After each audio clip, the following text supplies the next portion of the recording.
John Frost looked on the gathered crowd, now 3,000 strong. With heavy heart, his voice rang loud as he sang this loveless song. God is a guide from field, from wave, from plough, from anvil, and from loom. We come our country's rights to save and speak a tyrant faction's doom. We raise the watchword liberty. We will be free. For when the rising tide is turned in every London quarter, Parliament comes crashing down with Robert's Rules of Order.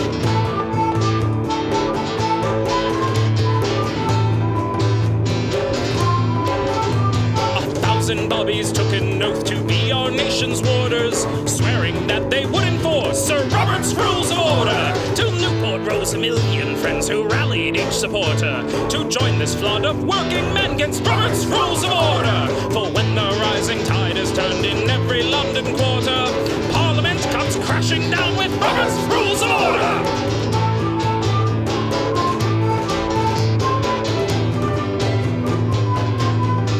Like this, on the steps of Parliament, John Frost stood proud and tall. A hush fell on this great event as he told them one and all, depose the gentry and the crown, depose the House of Lords, or join the Queen in exile by Robert's Rules of Order. So Chartists, Luddites, Communists, recall each faithful martyr who died so you could have your new world Robert's Rules of Order.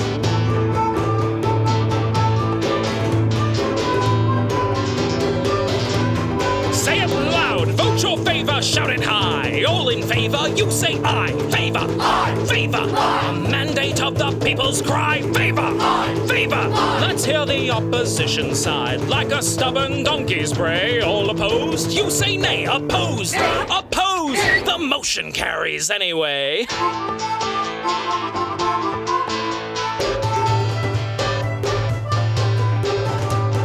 Currents change and bring to us our dear corrupted warder. In chains subdued and ill-abused, he's left with no supporters. Mobility's will can then proceed by our own rules of order, and we'll all cheer for country's sake when Robert's drawn in quarter. For when the rising tide is turned in every London quarter, Parliament shall be reborn with Robert's Rules of Order.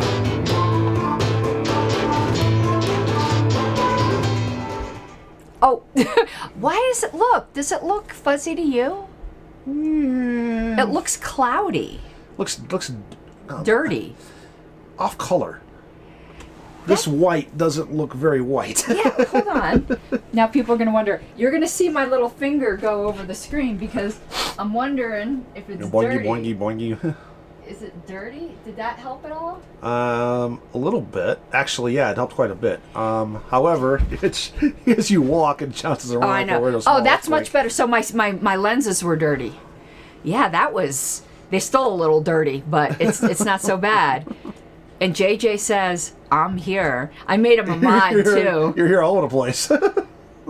I made him a mod because we had some... It's still a little cloudy, but whatever. What it was. It was pretty bad before. It was like a weird filter. Yeah. I look better in fuzzy filters. Oh, God. Oh, hey, you're at the one with the face made from Morse code, so, you know. My hair is crazy. Your hair's crazy. Yeah, your hair is really you want my wig brush?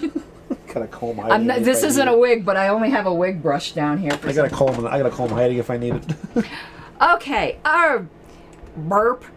Oh, did you've heard the new sound effect, right? I don't have it. I don't have it on a key yet, but I need to. Oh, is it not on here? I don't know.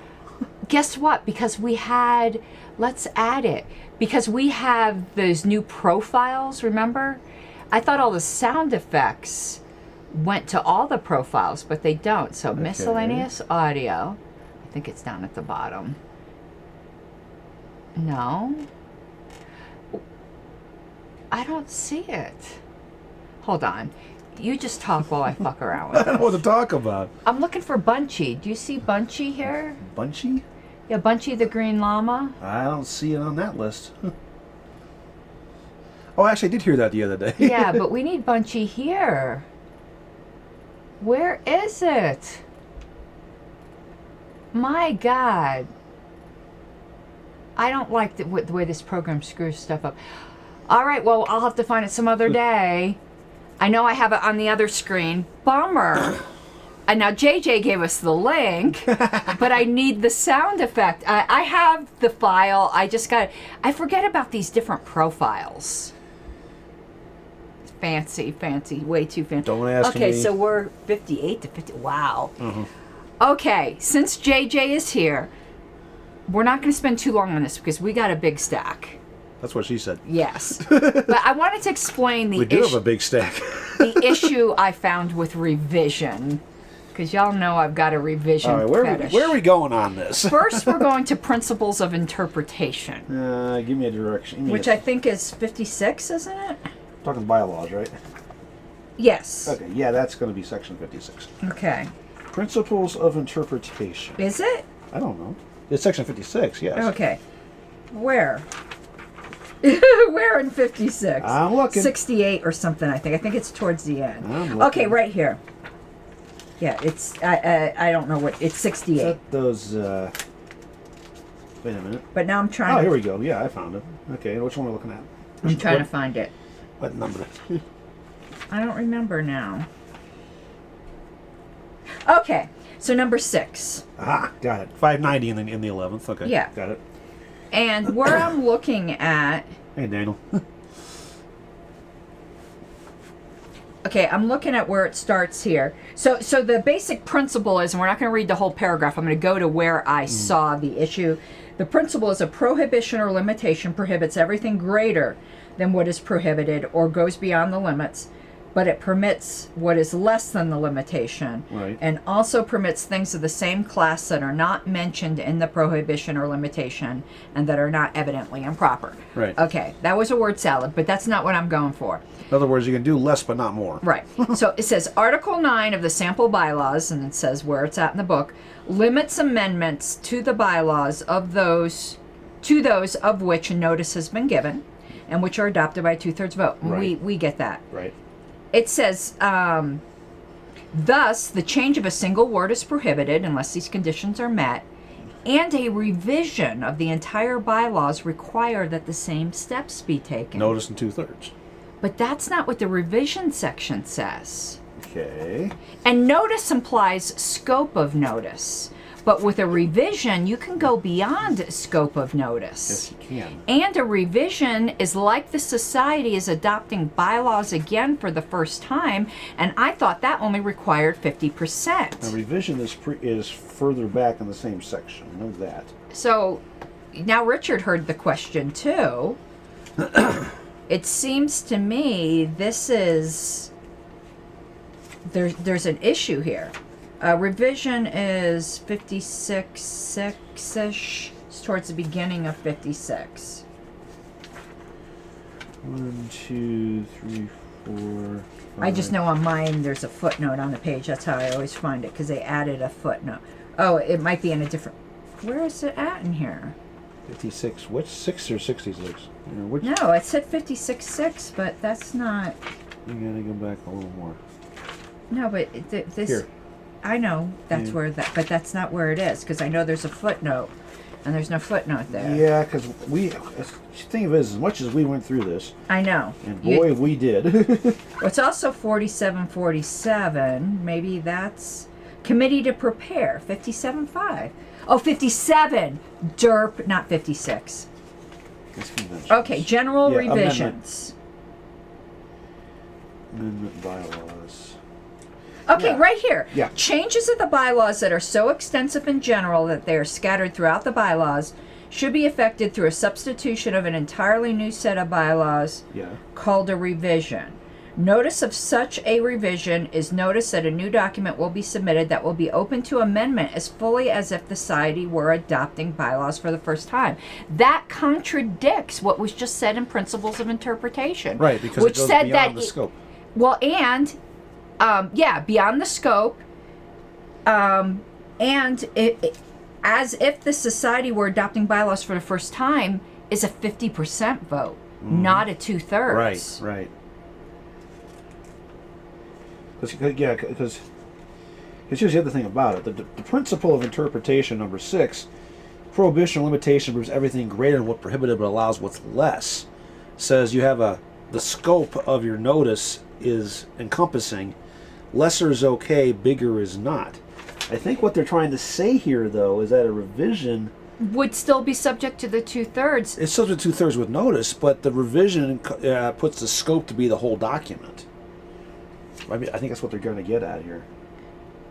See, Yeah, in case of revision, the Assembly is not confined to consideration of the points of a change including the proposed revision as submitted by the committee that's drafted it. right. But So they can go beyond that principle of interpretation. those principles of interpretation I thought were sacrosanct, and it mentioned a revision. So he says scope is the whole document. Yeah. But you understand where I'm getting some confusion here? Yeah. I think the scope in the notice is very limited for specific pieces of it, not the but the whole. When you get to the whole schnoodle, Okay. it's different. I think that really needs to be clarified. I think including revision in that Well, sentence. Take a look at the previous section called isolated changes. Right here. See if that helps any. No, I already understand all that. Yeah. That's, Some more century change. no, that's simple. That's simple. See, I'm thinking what they're looking at here, and this It's confusing, Richard though. and JJ can help me on this. Is that we know it's a form of amendment, Richard? Yeah, we got that part. Well, Is it's that an amendment by substitution. You're substituting in the whole schnoodle. an entirely new set of bylaws. Right. But it's not an entirely new set of bylaws in abstract. It's a document that you've given notice of, this particular set of bylaws. Right. And to make it fully open to amendment as if the society was adopting it. So Richard just says there's just no scope of notice.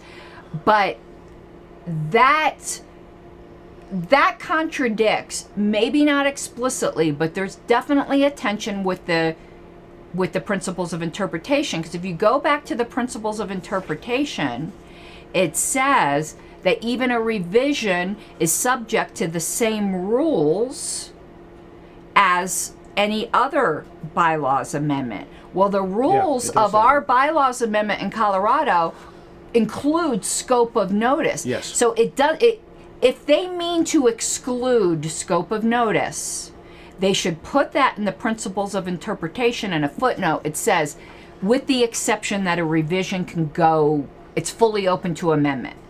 There is a tension here. Mm-hmm.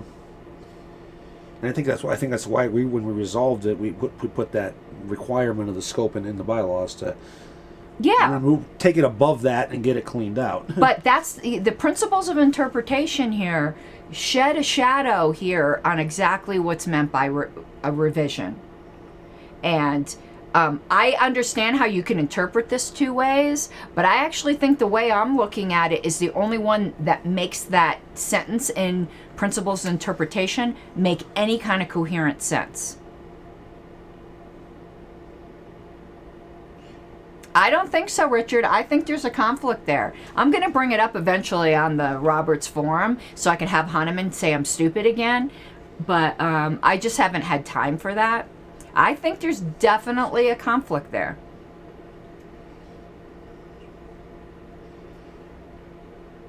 I think what they're getting at here, and I'm just the way I'm reading this, okay, so I could be wrong, is that the difference is just the level of scope versus a specific part of a bylaw versus the whole document. Because that this change of a single word is prohibited unless the conditions are met, which is scope in 2/3, Right. notice in 2/3.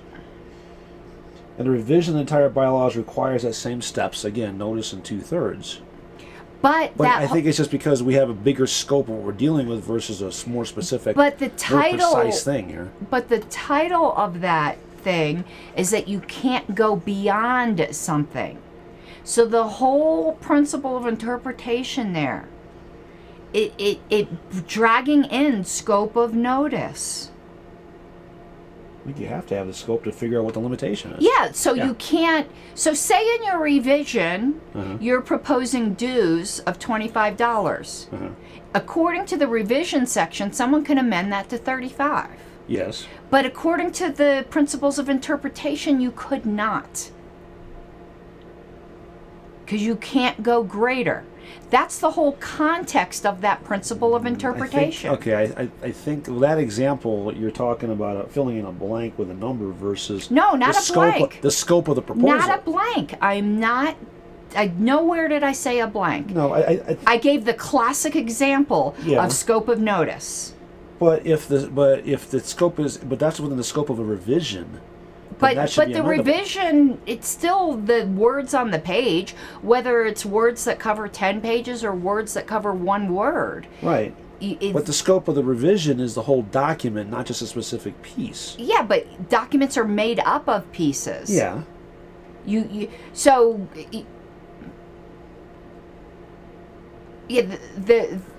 But there's a change in the 12th edition, but the change in the 12th edition doesn't affect this. This is still, because Mike's reading the 11th. Right. The tension that I'm seeing is in the 11th as well. The wording between 11 and 12, what she was reading, what I was seeing, are the same thing. It's the same thing. The only thing that was changed in the 12th is it made it clear that if the revision came from members, it's subject to scope of notice. And that a committee has to be specifically authorized to do a revision if it's coming out of committee. Those changes have nothing to do with the tension that I'm seeing. That's who can do it, not what's in it. Yeah. Yeah. I still see a tension there, and I'll bring it up eventually on the forum, but I think that principal interpretation absolutely implies scope of notice. And even though it's a whole document, that just means you're changing everything, but the meaning still has a scope. I'm not sure I totally agree with what you're saying, but we'll go with it. We'll leave it there. Well, now both at least Richard and JJ understand what I'm saying. They don't agree, but I couldn't explain it well in writing. I guess I'm seeing scope as to application of the document, not necessarily the context within what the change is. But that's what scope means. Scope means the change that you've given notice for, not how many words it is. That's like saying, well, I gave notice for a big fat paragraph. But the scope of the change for the whole document is the whole document. Yeah, and the scope of a change for a paragraph is the paragraph. Or the sentence or whatever the hell it is, yeah. But it's still the words that are contained within the paragraph. If you substitute in another paragraph that's the same amount of words, so therefore the same chunk of the document, but the meaning is completely different, you have violated scope. I know that there's allegedly no scope of notice with a revision. Richard, I think everyone keeps talking around me.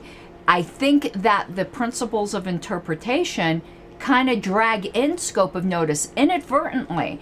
I get that the intent is, and ultimately there's no scope of notice with a revision. I think they cloud the issue by even mentioning a revision in that principles of interpretation without a footnote saying, with the exception of scope of notice. The problem here, and I understand what you're saying, the problem here is that they don't clearly make a distinction between a revision and a regular base type amendment. What part of the document. And because they don't make that distinction, and they say it the way they with the footnote, that's where the confusion's happening. I think there needs to be a footnote in the principles of interpretation. Scope of change for revision, everything between the existing language and everything else.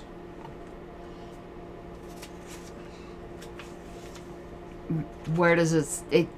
I think you can, within a revision, you can substitute some in some existing language.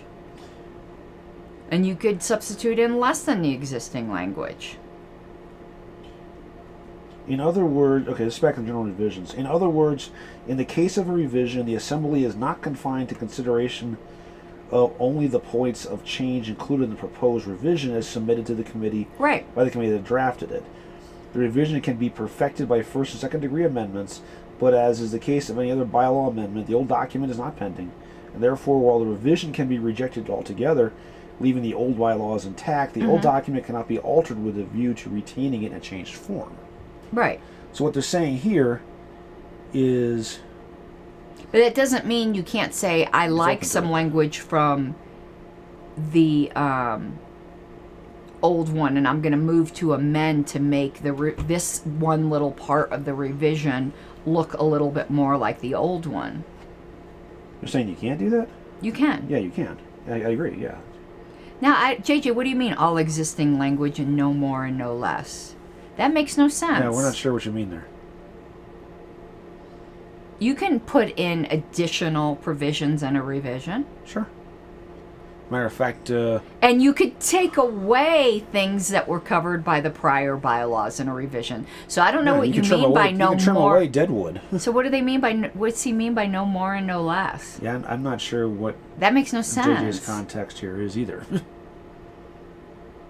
You can add whole sections in a revision. Yeah. You could take away whole sections in a revision. Yeah. Even if you were to consider our merge that we did. It wasn't a revision. If you were to consider it as a revision, just bear with me a second here. We took a couple sections out of there because we had to because of the two different amendment thresholds. He says the only way to violate scope is to include all existing language. What? That makes no sense either. No, What if you... Because that just means the whole proposal is meaningless. Yeah. And that anything you're adding should just be a regular amendment. Yeah. I don't get what you're saying. So anyway, at least I don't... But that's not violating scope. That's just It's making just wasting time. a meaningless motion, and in order to try to call something a revision that's not a revision, it's just out of order. Yeah. But yeah, it's out of order to move to amend something by doing nothing to it. or by using That's just an incorrect parliamentary You could almost form. argue that's dilatory. An incorrect parliamentary form. Yeah. Anyway, I just wanted you guys to understand what I saw. I am eventually probably going to put it on the forum and be prepared to be roasted. That horse looks like it's puking a rainbow on my shirt. You know what? He's got a point. Yeah. I know I'm going to get roasted by Hahnemann, but I'm not going to get as roasted as badly as JJ is in his thread right now. You've got to read it, Mike. Excuse me. Why? What's going on It's there? in the advanced forum. I haven't been there lately. It's like, it was 4 pages last time I saw, and those ones in the advanced forum. What should we call you, JJ? Yeah, well, I'll call you. What do you want me to call you, baby? So in the advanced form, next page. Yeah. And I think that one. Yeah, that's exactly what I was looking for.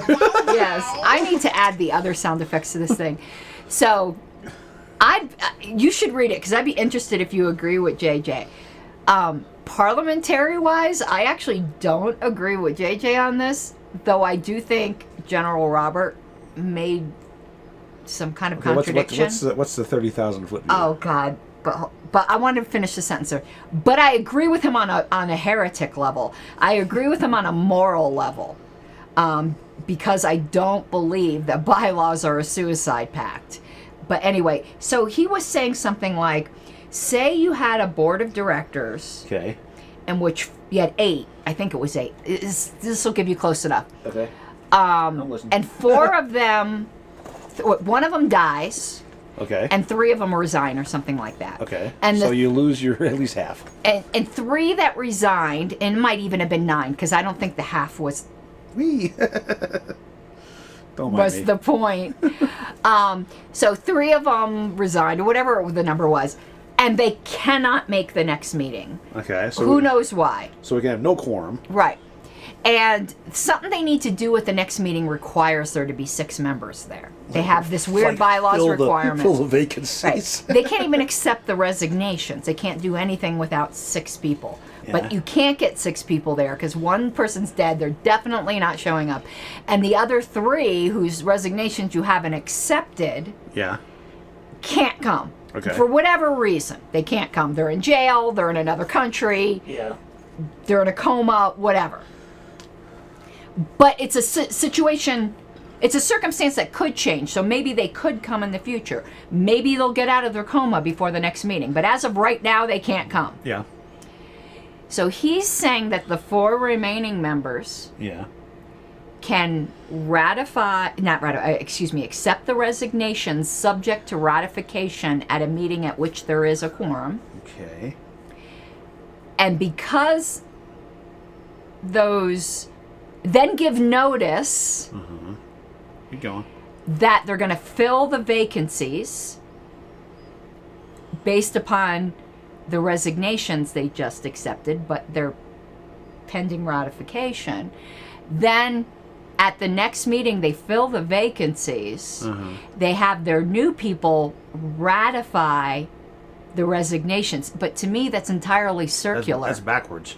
You can make the appointments of the replacements valid subject to accepting the resignations first, A then B, but you can't have them take over. I don't think you could. That. You could do either because you don't have a vacancy until you accept the resignations. No, you can proviso that, but no, you can't. Because the intent is to have the vacancy be caused by the resignations. Yeah, in the but first you place. still have members until you don't have vacancies. Therefore, you can't fill seats until the resignations are accepted. Well, that's what I was saying. You can make a motion to say specifically that.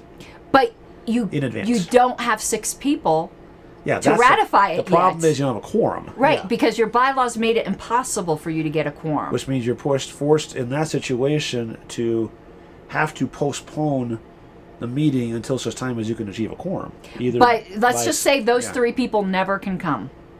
And your dead one definitely never can dead come. one can't, yeah.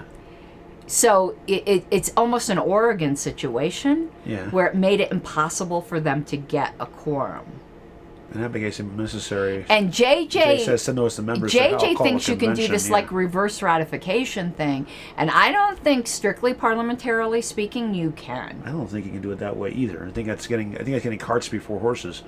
Now, however, do I think in such a situation, as long as all members know what's going on and nobody's rights are being violated, no absentee rights are being violated, would I kick up a stink over something like that happening? No, because I think the organization has to survive, and that is the best of all worst opportunities. JJ's going to get all upset because I'm saying the same thing the people on the forum were. So ethically, I think you can do it, but strict Roberts, I don't think you can. Procedurally, it sounds wrong. I'll say that just off the top of my head. It's almost like the libertarian thing of, ooh, property rights. Does that mean if a mother has a starving baby, she can't, and she's in the middle of a desert where there's a supermarket, she can't break in to feed her baby?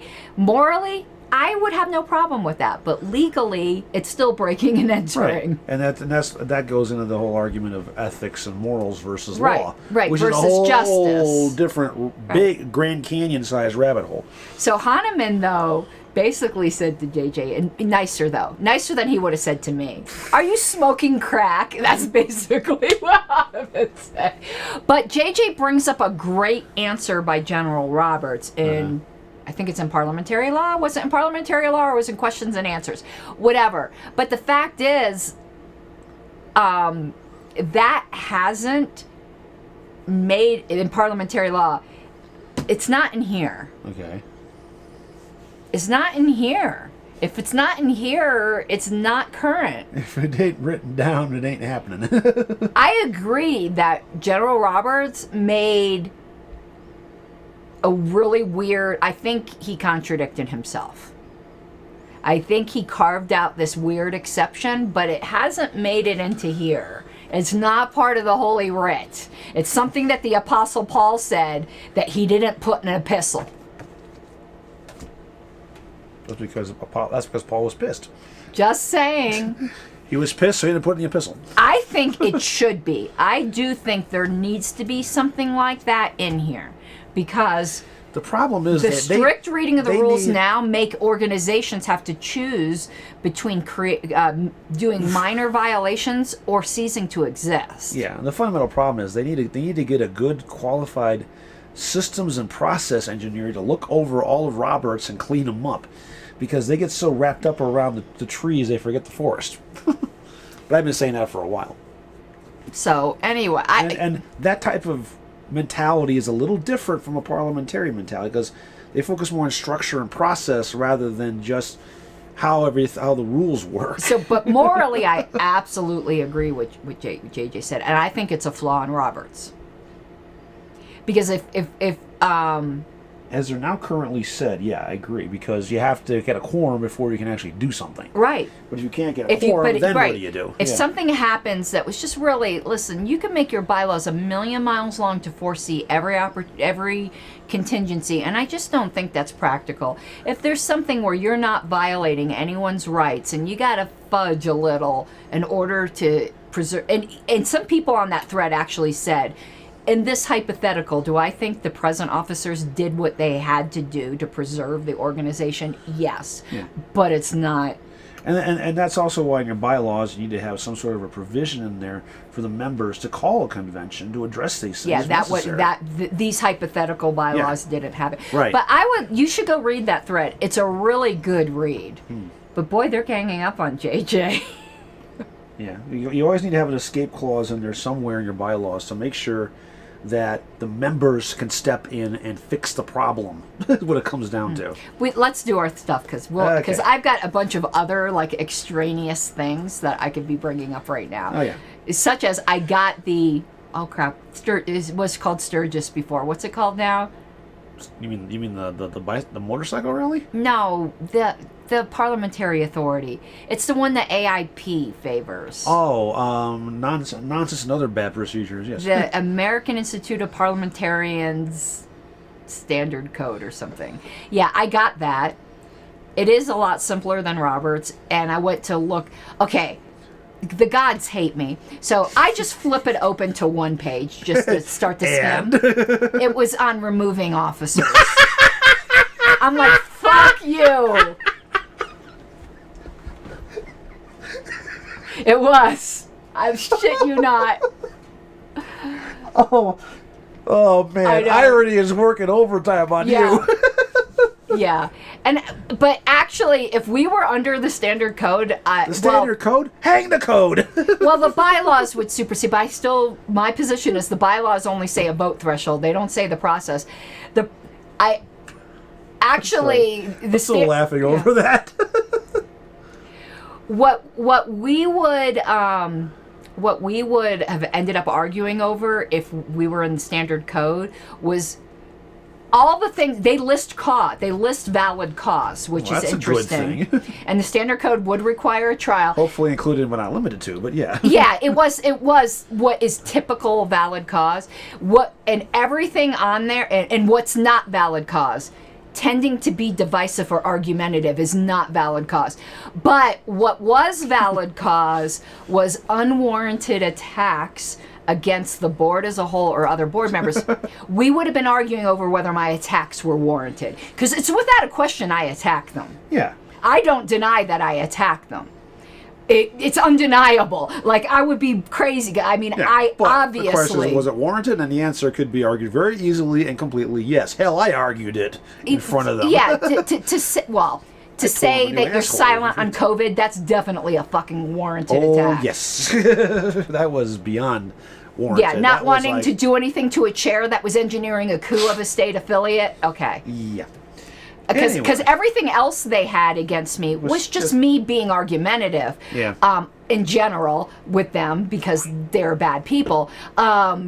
Which I didn't really realize at the time. Being on this LNC is so different. I've even noticed that in the mood on the list. Well, and the mood on the list with text is hard to see sometimes. Well, the way people are saying things is I'm going to give you an example, and it's not violating executive session to say this.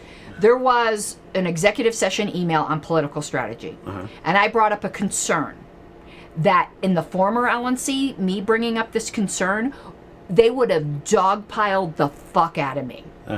Instead, in response to this concern, all I got was thank yous for bringing it up. What a difference. Night and day. And even if the thank you was a sarcastic one. No, it wasn't. Which probably wasn't, yeah. It's still better than, Yeah. I held off bringing up this concern because I was worried. Yeah. Because I'm so knee-jerk reaction to the way I've been treated in the past. Yeah, you're a little gun-shy because of what happened. That's understandable. And I don't think anyone necessarily agrees with what I said, but I still got a thank you. So, night and day. All right. But we might start going over some of the standard code stuff because, listen, I've decided, because I'm a little overachiever and just don't have enough to do because I'm so fucking bored, I am going to join AIP. I'm going to do that this week. And I'm probably going to take their certified... you have been warned. So I got the book so I could read it and study How it. big is the book? About twice this one on the bottom. About 2/3 of Robertson. Yeah. And it's big print. That's what I love. It's a bigger book, like... Oh, It's longer. It's like It's longer, trade baby. back or something. Yeah, Yeah, it's bigger than that. Well, maybe it's about this size. That's It might, about trade back size. it might be a little taller and a little wider. Yeah. But it's normal print. You don't need a microscope to read Yeah, it. Roberts, man. I know. I don't like Roberts Rules for Dummies. Robert's Rules for Dummies contradicts Roberts in a lot of places, actually. You know, if you want a short version, Do the in brief. the authors have written a shortened version, Robert's Rules in Brief. You can read it in an hour and a half. It's very, very good. If they didn't have this, I'd be all about the Dummies books. But to me, all of those books are useless when they did their own short version. I've read through some of the various Dummies books over the years, and every single time I find problems with them because there are times that what they say just totally isn't correct. It doesn't matter whether it's Robert's Rules or programming languages or whatever. They just get stuff wrong. The best... Okay. I'm going to admit now, like, I wasn't a libertarian, so y'all don't jump on my case about committing fraud. So when I got my first... She's doing much better now. When I got my first legal secretary job, they asked me if I knew certain programs. And I didn't, but I said I did. And one of them was WordPerfect 5.1 for DOS. Oh my God, you're dating yourself now. I'm very old. I've been a paralegal for a long time. You're dating yourself with that one. Jay, if Richard thinks so, I'm not going to be confused. You of little faith, Richard. Oh, we don't have... Oh, because I can't put comments up with both of us. I'd cover his face. That might not be a bad idea. I was going to say, that might be an improvement. So Richard says, get your PRP before going for the CP. It'll confuse you. You of little faith. Now, is that a challenge? I'm taking that as a personal challenge. So anyway, I'm waiting to pass my RP exam for the second time, which will take another fucking 5 years. Well, yeah, because they just fired the grading crew. Yeah. And they still haven't gotten the pass section graded, right? Oh, no, that did it. It took a year and a month. Jeez Louise. And now they released the rest of Section 2. Yeah. I finished it, but now I'm waiting for that grade, yeah. Take another year and a month. And Section 3 is the mock teaching thing. Who are they going to get to do that? Hahnemann. I will protest. That man hates me. Okay. You would think they would have it a little more automated by now. That man hates me. Oh, that's because he isn't getting any, but that's another story. No, I think... No, he's a cute... For a gruff old man, he's a good-looking guy. Oh, that's why you think he's gruff.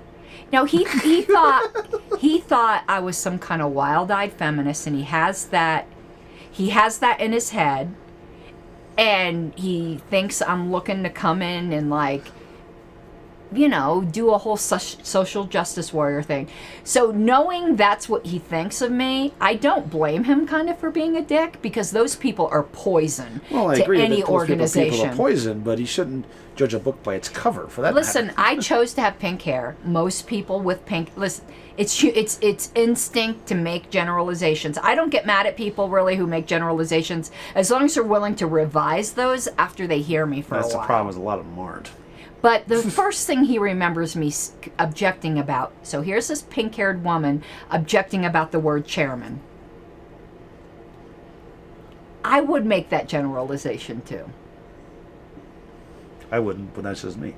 See, they like Robert. I don't like Robert's Rules for Dummies. I don't like the Dummies series I at didn't all. find any errors in it. And I've had exposure to multiple books in their series of covering various topics, and I keep finding problems. I didn't find any error in the Roberts for Dummies, but I just didn't like the way it was written. I didn't find it easy at all. I had to keep going looking shit up to understand what the hell they were saying. Yeah. So Wayne would be a good one. I found them in a couple of their programming language specific books where they said things that were completely and blatantly wrong. Like they had in the C++ one in one version, they had the order of operations totally wrong. And I'm going, no, dude, this is definitely not right. I have a degree in mathematics. I know this stuff. I work with this stuff for the past 2 decades. You got it wrong. And I know what the coding standard is, and that ain't it. So I don't put a lot of faith in it. I haven't found any errors in it, but Wayne loves it, and he did the whole thing. So maybe if he ends up, I mean, if you want technical books, go look at O'Reilly. They're okay, the best. let's. Okay. We're like We're like 45 minutes in, and we haven't even started. All right, shall we get moving on this?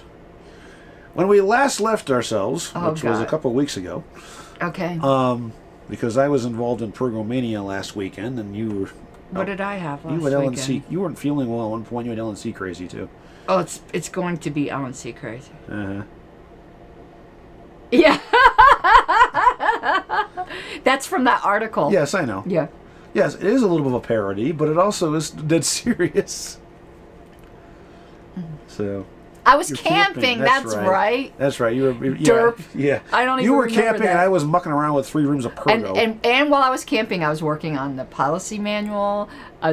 Every time I camp, people are like, and Jeff Orr goes, the first time I she saw goes you. camping to get off a comm so she can get work done. Jeff goes, the first time I saw you camping, you brought these big ass binders. And I was talking about that the other show. I had every set of LNC minutes. I printed them all out to study for when I was running for Region 1. Okay, go on. All right. When we last left off, we were at July 15th. So this Okay. is July 16th. Oh, okay. Okay. Are you ready now? No. Okay. But go ahead. It's a secretary question. Then I definitely am not ready. When the secretary is absent. I've never missed a meeting. You may get this one wrong then. A. The president should appoint a secretary. No. B. The vice president acts as secretary. No. C. The corresponding secretary takes the minutes. Oh, we never had a corresponding secretary, so what's D? D. A secretary pro tem should be elected. Yeah, D. Yeah, it's D. Okay. I have to look at the answer. I know what that Okay. is. So. Well, but I didn't know if we'd never had a correspondence. Technically, according to Roberts, usually if you don't appoint one, the regular secretary is the corresponding secretary too. Right, right. Yeah, which means that the corresponding secretary is the one that writes all the obscene notes to everybody. So. I'm actually somewhat surprised we don't have a. Our organization actually could use a corresponding secretary. And staff would be relieved of a lot of things. Richard, the problem is not clueless people at the company. The problem is the company is clueless. I actually didn't find any errors, but I don't think I've read the Dummies books recently, so when I read it, I didn't know nearly as much as I do now, because I did have to keep going back to the books. I couldn't figure out what they were talking about.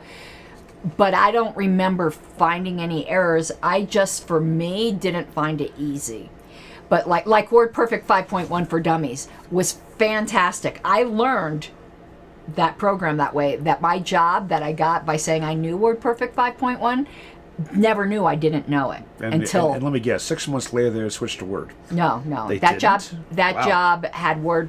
Law offices held on to WordPerfect as long as possible. It's superior for heavy formatted documents because it has reveal codes. I know Word pretends to have reveal codes. No, they it's don't. not real reveal codes. No, they don't. And that's why law offices clung on to WordPerfect as long as possible. But they never knew I didn't know it. And the tip for paste, I never forgot from that Dummies book. And it said it's Control-V because you vomit it back up. The WordPerfect 5.1 DOS for Dummies is hilarious. And if you can make WordPerfect funny, it's kind of like making Roberts funny. It's a talent. Get a bunch of well-respected parliamentarians for accuracy, readability, but not proofreading. Well, Dummies has their own internal proofreaders, and they suck. Okay, believe me. I've been dealing with Dummies books across the spectrum but for over 2 maybe decades. this one is an exception. Maybe it is, but the rest of them aren't. Well, but we were talking about this one. I know you got some kind of weird burr up your ass. I don't. I have seen the Dummies books, and I run away from them. Okay. In my world, if I want technical accuracy, I'll go talk to O'Reilly instead of Dummies. Are you ready? Yeah, I think so. Okay. A right of the president is to. Wait a minute, the what of the president? A right. A right, okay. Of the chair. We don't use president. Whatever. Okay, I'm with you. I don't like the president title. And I noticed JJ and Richard, because they're used to that with like nap and everything, Yeah. they flub up every once in a while and call Angela Madam President. Ew. Okay, a right of the president or the chair Yes. is to A, debate all motions. B, stop debate when it continues too long. No. C, vote either to break or to cause a tie. Definitely true. D, serve on the nominating committee. I'm not sure about that one. C, I know is right, so Yeah, I'm it's going C. with C. Yeah. It's C. And the chair cannot. It says that your bylaws should say that the chair can't serve on the nominating committee. Yeah, fair enough. We don't have a nominating committee for anything, so that's why that one is kind of weird. Well, technically, the chair as a member has the right to engage in debate. As in just the chair, they really shouldn't. Right. Because they need to maintain the The best impartiality. answer is C. Yeah. You need to Oh. You're right. see. I could have cheated here. See, I don't do the fraud thing anymore because I'm a libertarian. No, she just does the fried thing because she drinks too much. I'm sipping, if you've noticed. But this is homemade. You want to try it? It's Nah, homemade sangria. Nah, it's okay. Our homemade sangria is otherwise known as coconut rum with fruit in it. And a little bit of boxed red wine. Have you ever seen boxed wine? What Yes, the I've fuck? seen box wine. There's something. It's terrible. Well, that's why we put coconut rum in. So Richard says I can do. No, was it JJ said I'd be fine doing I don't the CP, but and Richard says I get confused, but JJ says it'd be hard to get the relevant experience. I don't know. See, Richard's spanking you, Mike. Should I spank Mike for you? Bend over. Richard, I'm criticizing the company, not the book. Mike, Learn the difference. Mike, bend over. No. We have an agreement not to show my good side on camera. We could do. I'll spank you off camera. They could just hear the sounds. Fwap. Wait. So what was? Oh, but JJ says it would be hard to get the relevant experience. Let me just ask you, Mike. In the LP, Yes. if there's experience I needed, do you think it would be hard to get it? How hungry? The LP is as hungry for people wanting to volunteer for parliamentary stuff as the men are thirsty for women. They're just as thirsty for parliamentarians. What women? That's the thing. What That's part of the parliamentarians? There's only service points. I don't think that would be hard. I'm a very service-oriented person. I volunteer for so much shit. One thing you can't say about me is I don't have a spirit of volunteerism. No, if anything, you're the opposite. You do too much. I could get it. That's not an issue. Anyway. And experience stuff isn't an issue because the fucking LP is thirsty. Look at my resume. But the only thing I haven't been has been a national committee member, or You've never been you're a JC member. I'm a JC member. I'm not never an LNC member. Yeah, but I could get it. But Richard. I've also never been a state chair. That's about the only things. I've played. You've been more a than county chair, I've been a county chair. I played a state chair in a meeting once. and you're on a national committee. Right. It doesn't mean a national committee is not just committees of the LNC. It's a national committee. You've But I been a said national specifically committee. LNC. Yeah. But, Okay, well, Yeah. maybe you will this time. I always vote for you for bylaws. It's not my fault that no one else When does. are the application forms for national going out? Actually, you almost got on as alternate last time, so I'm joking when I said nobody else doesn't. You actually got about the same amount of votes, almost the same amount of votes as Ken Molman. Yeah.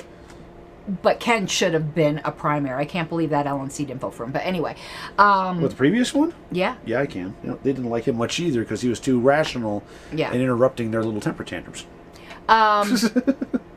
This meeting tonight, we're going to set the time frame. Okay. I want to appoint at the November meeting, Okay. but whether that happens or not, Yeah. and November meetings, and I don't want to update my software, boo. No, not today, Satan. Cancel. Not today. What? It just moves over to my other screen. You didn't get the hint first time. Okay. There we go. Persistent little bugger. Okay. Is it me now? Yeah, I got to ask you. All right. Okay. An amendment is improper when A, it would change one form of amendment into another form. That it's improper then. B is it is not germane to the question to be amended. Oh, that's true too. C, it would have the effect of converting one parliamentary motion into another. That's the same thing as A. D, all the above. It's D. Man, we're getting the easy ones. You're getting the easy ones today. We're not going to discuss that one because we've gone through that so damn much. It's crazy. So, oh, this is Sunday. Oh, I get another one. I get another one. I'm gonna kick your ass. She hasn't been drinking yet. We need to set that to music.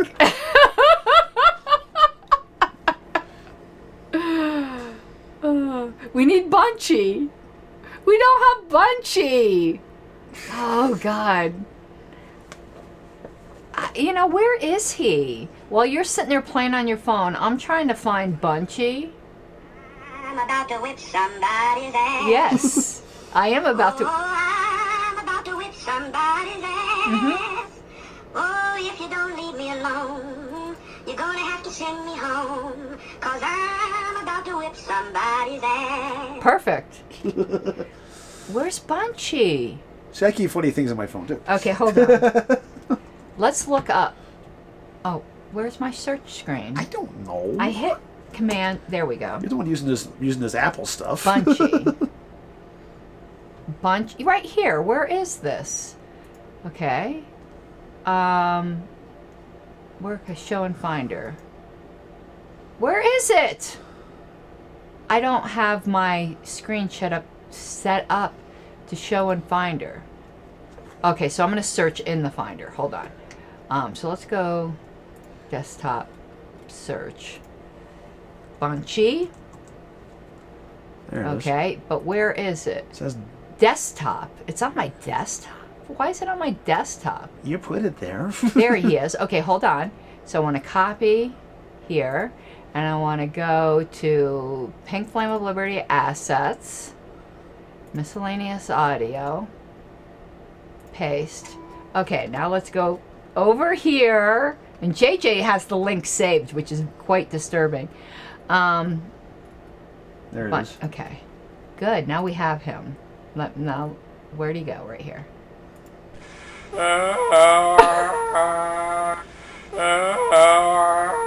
Sounds like Jim Carrey in Dumb and Dumber.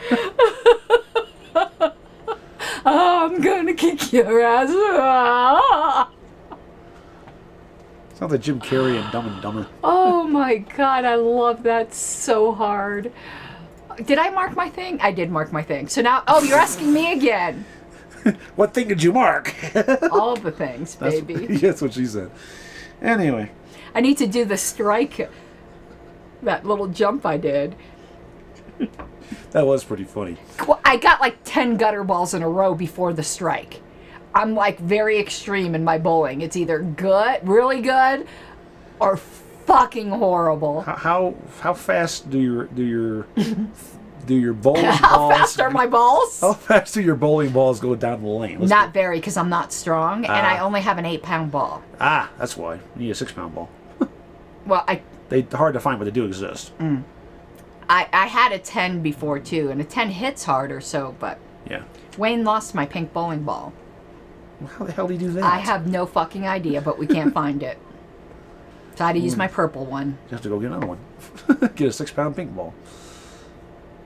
Boy, don't take that out of context. I don't want to hear about your 6-pound pink ball. Anyway. That sounds like it needs penicillin. Well, just look at it this way. It bowls strikes, and it's always in the lane. So This little preview screen is bugging me. yeah, it's Go over here where you belong. We don't need Thank that you. here. Okay. Okay, here's the question. In some organizations, the financial reports Says who? says the question. I do that to Wayne all the time, and it drives him crazy. I'll ask him a question. Why, are these things in the road, the cattle guards? And he'd start to say, and I know he goes, says who? Well, remember, AOC thinks the cattle guards are underpaid because they don't get any salary. You know what I'm talking about, though. Yes. Yeah. Okay. Okay. People outside of Colorado might not know what we're talking about, but Yeah. In some organizations, the financial reports are audited by elected officers, parenthesis plural, known as A, warrant officers, what the fuck? B, wardens. Do you know the answer to this? Who, me? Yeah, I do. You do? I do. Did you know it before seeing it through the side? Yeah. Okay. Yes, I did. Okay. C, trustees, or D, managers. Trustees. It is trustees. That was just a guess because the warden shit didn't make no sense. Okay, a warden doesn't make any sense because that's something that happens in prison. A warrant officer is a military position. Never, I wouldn't know that. Managers doesn't make any sense, but a trustee does because trustees audit financial reports for fiduciaries for a It just sounded like it made fund. sense. That's how I know it. If it was a manager, I would have talked to them already Yeah. because of my no, name. fiduciary. He's not. It went over his head. No, I get it, but I understand trustees because I'm dealing with one right now who doesn't know what the hell they're doing. But anyway, I'm kicking your ass. it's only Okay. because you had one extra question. Oh, we've had this one before, and I think we got it wrong before. Oh boy, I only skimmed it, so it might not be. you skimmed it, huh? Yeah. Okay. The effect of postponing a question to a specified hour. Oh, here we go. A. Provides that the matter will come before the assembly at the time named or a later time. B. Makes it impossible to reconsider the question except by a 2/3 vote. C. Prevents debate on the question by dissenting members. D. Makes it a special order. Well, C is totally ridiculous. What's B again? Makes it impossible to reconsider the question except by a 2/3 vote. No. What's D? Makes it a special order. And then A was. Provides that the matter will come before the assembly at a time named or a later time. This is postponed time certain, right? Yes. Yeah, to a it's A. It's specified A. hour. A. It is A. Yeah. I don't know why it's not D though. Because that isn't that making something a special order? That's a good question. I mean, no, A is right, but what you're asking about D is a good question. I think I got this wrong before because I thought it made it a special order. So, you parliamentary big brains in the audience, why isn't it a special order? Why isn't postponing something to a certain time making it a special order? What is it then? Is it a general order? Is it a general order?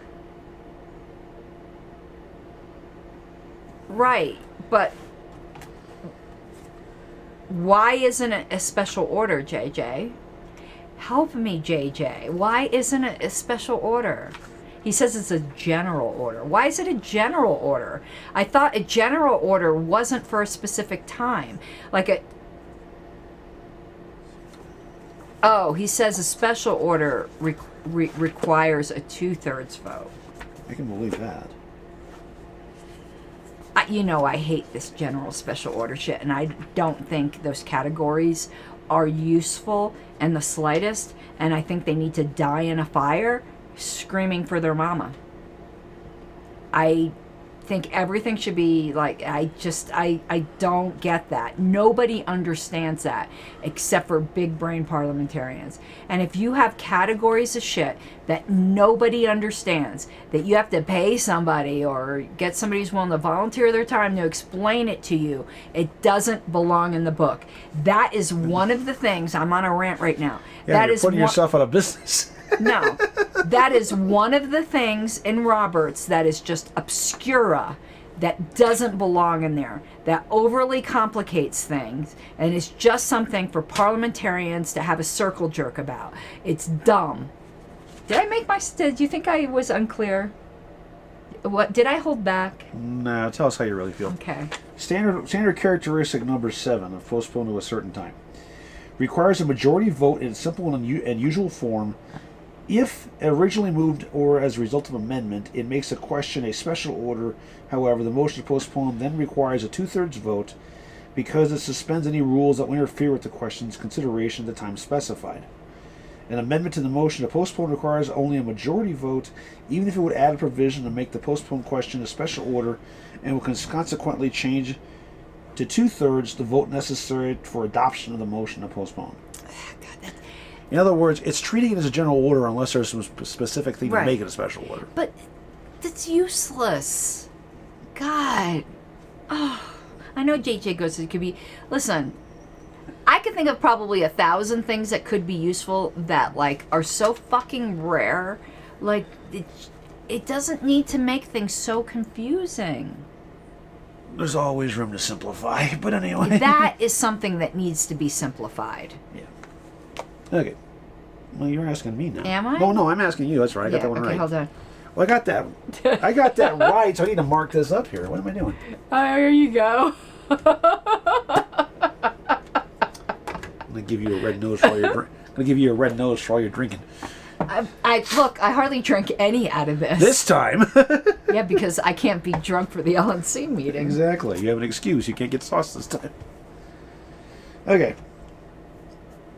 For a vote by mail, No, we don't do that anymore. if the vote is to be secret, the following procedure should be followed when counting the ballots. Oh, God, all those A, envelopes within envelopes. Don't let Jenna Griswold near them. No. The signature on the inner envelope is checked against a list of qualified voters. B, the voter is checked off on the list of qualified voters as having voted. C, the inner envelope is opened, the ballot removed and placed still folded into a receptacle to await counting until all ballots have been processed. Or D, all of the above. Say it again. We don't vote by mail. Okay, for a vote by mail, I'll give you a large hint. Don't worry about within the organization. Think of voting in general. Okay. For a vote, if the vote is to be secret, the following procedure should be followed when counting the ballots. Mm-hmm. A, the signature on the inner envelope is checked against the list of qualified voters. But don't you sign it on the, like, I'm thinking of Colorado Yeah, ballot. that's fine. You sign the outer envelope, Right. not an inner envelope. Well, in this case, they're saying an inner envelope. But anyway, B, the voter is checked off the list of qualified qualified voters Okay, having D. voted. Yeah, it is D. It's all the above. Yeah. Okay, it was the inner envelope thing that fucked me Yeah. up. Because in Colorado, you sign an outer envelope. Right. So You don't sign the inner envelope in isn't- Colorado. No, you don't. As a matter of fact, there are some ballots that don't. My county doesn't even have an inner envelope. I'm trying to think if mine actually has an inner El Paso doesn't envelope. even have an inner envelope. It just has the one. I think ours has an inner envelope, but you sign the outside. Yeah. And they check that first before they ever even get to Oh, opening right, it. right. So, Okay. yeah. We don't do mails, but I laughed at some of the old LNC minutes where the secretary did have to send out mail ballots. Yeah. That is What a fucking pain in the ass. Mail ballots from at least within private organizations now are basically obsolete. But man, so yeah, the secretary then had to do a lot more work. Well, in a lot of ways had to do a lot more work because A, they had to type their fucking minutes on a typewriter. And get them right the first time. And B, you had to send out mail ballots. My God. Those of you who have ever done typing on a manual typewriter without eraser ribbon knows exactly how much of a nuclear pain in the ass that is. I know it because I've done it. You get your white out. Or you have one of those little eraser dookers that might work without tearing the paper apart. You do your white out and you get too impatient and don't let it dry and then you get all this white shit all over your. Yeah. The best thing that ever happened to typewriters before word processors came I was going to along, say was computers. before computers, was the IBM Selectrics. Those things were damn good typewriters. Well, those keyboards, that's what the IBM M keyboard Yeah. is. Select. You know, I Yeah. got one right there. I saw it. Yeah, the keyboard, not the Selectrics. I don't have a Selectrics. I haven't. My grandmother had a Selectrics in her home, and my mother had one at the office. And I love that thing. Those things. The IBM M keyboard's one of the best keyboards ever made. It is. And it weighs about 5 pounds. It is, but it's also as durable as hell. Yeah, that's why I have one Yeah. still. I've got one at the office too. Now, is it a PS2 or is it a USB? PS2. That means you got an adapter. I do. I have an Okay, adapter. There you go. They're way before USB. What's the one? I'm trying to think. Never mind. It's a PS2 though. Is it I a have round plug? Yeah. That's it's PS2. Yeah. Hold on. Versus a flat one, yeah. Yeah. No, it's not a USB. Well, no, the flat, wide, big ones. Those are like Yeah, old no, scuzzies. it might be one of the bigger ones. It might be even before PS2. Let's see this sucker. It's this. That's a PS2, yeah. Yeah, but this thing's got some heft. Oh yeah, that's And the click. Now that's a keyboard. With a Yeah, satisfying. the classic sound. Yeah. Yes. I Yeah, love. that definitely a PS2 port. Yeah, yes. I love my IBMMs. Yes. Classic, full, QWERTY, expandable, none of this extra crap of function keys and no volume controls or any other crap that they put on I nowadays. love this keyboard. The only problem is I can't really use it with my Macs because it doesn't have a Windows key. Because these Windows, you have the can get extra key. I can get you a panic button. But I don't think this is one of the ones from the good years. Yeah, this is 96. I have one from the 80s. Oh, jeez, yeah. Another one. Those were better. They were more durable. Oh, yeah. Okay. But my IBMM, I love the clickety click. That's a classic sound, yes. Okay, so who's You're who? asking me. Oh, where'd I put them? Under there. Oh, so you wouldn't cheat. Got it. Oh, you put them under there because you just do not have it. We've had this one before. The answer is E. God, my bra strap. Alrighty. To strike and insert the same words in another place. Oh, fun. We had this just very recently. Yeah, we did. At The least I make- like it anyway. The maker must Yeah. have unanimous consent, A. No. B. Be careful not to materially change the words. Maybe. C. Use two motions. Nah, probably not. D. Ask for a 2/3 vote. No, I'll go with B. Yep. Yeah. Why- You hitchhiking? Why can't you change the words? Because then it goes beyond scope. It's not a scope thing. It's also becomes a totally different amendment. Right. It change. Right. Yeah. Okay. It changes. Never mind. Changes the meaning. Do we want to look that up though? Why can't you materially change a word? Let's look Yeah, up why strike and not? insert. Because you want to know something. Everyone screws all. What's the reference point? Oh, I was just gonna look it up. But It's under a for man. you, it's page 149 through 150. So the last few lines of 149 into 150. Everyone Got it. screws up forms of amendment. I know everyone thinks that's easy, but it really isn't. Okay.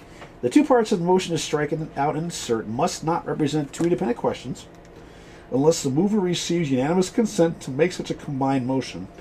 Rather, the two parts must be germane to each other. That's part of it right there.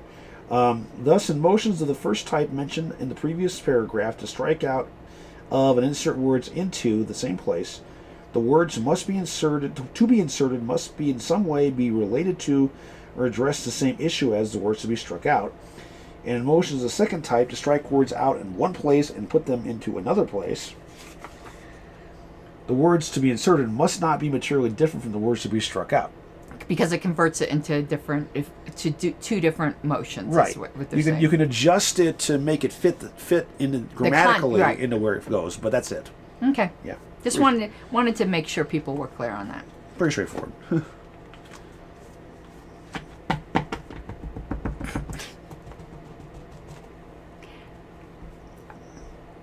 Are you staying for the LNC? No, you can't stay for the LNC. I can listen on the road though. Yeah, well, because there's going to be executive session too. I'd have to throw you out anyway. No, we just go to your room. No, I mean I'd close have the to door. throw you out of the same room. Yeah. Like I have to do Wayne all the time. Okay. Didn't we just ask this question? I think Yeah, we did. I'd get it wrong. Like, if I take off the pile. JJ's going, and lots of people don't like that JJ comes to our I peel off the meetings. pile. Look at this. It's upside down. Whoop, there we go. People have been giving JJ a hard time and going, "You're such an outside troublemaker. Yeah, I You're saw an that. outside instigator." I saw that thread and I'm going, shut up, dude. You know what you're talking about. You saw what I invited him to object. Yeah. I don't think he'd win a vote of the LNC. I think he'd get a lot of stink eye if he objected, but okay, go ahead. Okay. Reconsideration. In a committee, Oh, okay. the motion to reconsider It's A. in order at any time. is out of order. No. B always requires 2/3. C can be made by a member who is absent when the vote on the Yes. question was taken. Or D must be made by someone who voted on the prevailing side. C. Yeah, it's C. But that's These questions are easier today, that's I swear. though unlike not in a committee. Yeah. It can't be made by somebody who is absent. Because the requirement isn't you not be on the losing side, it's that you be on the winning side, which isn't the same thing. Right. But on a committee, It's you different. just have to not have been on the losing side. Right. JJ, you think it would violate the bylaws? I don't think it would. I think the bylaws say it's only required to be open to party members. Our meetings. Probably. I don't think it's generally open, but it might be in violation of open meeting laws, Which is totally different. which was a subject at the convention, at the NAP. I know they hate NAP. At the NAP conference this weekend, they talked about open meeting laws. And I would tend to think a political party probably is subject to open meeting laws. But I think it varies by state, to be honest. at the NAP convention, they said every state now has open meeting laws. Well, every state has open meeting laws. What I'm saying is I think whether it applies to political parties, it varies by state. I bet you where we're incorporated it does, but anyway. Bylaws say party members. And when it says anyone can record it, I think it means anyone who's allowed to be there. Yeah. But nobody's going to complain. No. I mean, well, no, let me rephrase that. Someone may complain, but it ain't going to go anywhere. Yeah. Because remember the last time somebody complained, we had to throw Richard out. Richard Brown. Oh. It was a credentials committee meeting, and somebody who didn't like... I wasn't there for that one. Yeah. And they insisted that JJ get thrown out, and I had to apologize to Richard later, because as a member of the public then, of the party, I said, if JJ can't be allowed, because he's not a party member, I go, Richard's not a party member either. Uh-huh. And they threw Richard out. I thought that was going to be the ace in the hole to let JJ stay, because I didn't think they would be such bitter little bitches that they would throw out Richard, but they did. Was that Hogarth? She was the chair. She voted to throw out Richard, I believe, but she isn't the one who raised the original objection. No. I don't remember who it was that raised, but you have to be there to record it. Yeah. Yeah, I'm sure anyone can record it, but it's also like saying anyone can buy a Lamborghini. Yeah, no laws preventing me from buying a Lamborghini, but I don't have the money. Yeah. Little background, JJ. Back in 2008, I was the first person to actually video broadcast an LNC meeting. And at the time, there was no bylaw to address it. And I did it. I just went ahead and did it anyway. And Aaron Starr tried to say, well, I don't think they can do that. And I just said, show me where we can't. And that ended that in a hurry. but no one, there's no way an objection to a helpful non-party member being there. And I know that certain person on the LNC doesn't think JJ's being helpful, but that opinion is not shared. Yeah, it wasn't specifically on you, but I thought the vote for non-members not being able to be present would fail because of the implication that it would throw you out too. And it didn't happen. It didn't happen. Bitter little bitches, man. Whoop, sorry, I'm bumping into things back here. I'm trying to turn my chair a little bit. Yeah, there's no way a vote to throw JJ out would survive the LNC. Yeah. Because most people find his contributions useful. Yeah. And it's kind of dumb to throw a parliamentarian out in the first place. Yeah, well, and unless you're up to shenanigans. Well, but that's the argument, isn't it, that one person is making? I'm not trying to say name because I'm not trying to shame anybody or tuna shame anyone. Because tuna shaming is the worst kind of shaming. Did you see that meme? Yeah, I saw that. Tuna shamed. No, the LNC is no way. But speaking, okay, I'm going to be a bad guy. Uh-oh. I'd like to hear Are you assuming another gender? Yes, I'm going to be a guy for this one. Okay. Are you going to look in my pants to prove I'm not? No comment, because anything I say will get me in trouble. So I'm considering being a bad guy. Yeah. But maybe I shouldn't. So you let me know. And if you think maybe I should, or you don't have an opinion, maybe you can help me on how to go about it. Okay. Asking me how to be a bad guy. Okay, this will be funny. Okay. Angela is very. Excuse me. This is a good quality, but good qualities can be exploited. Exactly. Angela wants everyone to be heard. Okay. Like, she's not one, like some past LNCs, to close down the chat, to cut off public comment when people want to speak. This isn't about either of this, but I'm just giving examples. She wants the input. I'm just giving examples. This isn't going to be about public comment. Or she wants the input. To allow LNC alternates to debate freely. Yeah. But what that effectively makes, it makes the LNC be comprised of 25 members. Sure. I don't believe our bylaws or our rules allow free debate of alternates in LNC meetings. I think the primary has to step aside and let the alternate take the seat for that question. Okay, here's the question. Here's my first. Wait a second. Do the rules require that switch out happen for the duration of the question, or can it be for any amount of time? The rules don't say, but I think that's the only logical way to interpret them. Okay. Because it's like, think at a convention. If somebody, say an alternate wants to debate, and so the convention delegate steps aside, the alternate is swapped in. Right. Do we really think we're going to allow swapping in after the debate for the vote? To me, a question is... It's an entire unit. It's like when the chair wants to debate. I get what you're saying. They have to pass the gavel for the entire time. Right. And until there's... I would argue that... An alternate is not a full member of the LNC. I would argue that in the absence of clarifying your policy manual to state that you could. Well, you know, when the policy... I'm saying also you probably should, too. When the policy manual is not clear... Yeah. And is susceptible to two interpretations, custom prevails. Right. Now, the custom of this LNC has been to allow it.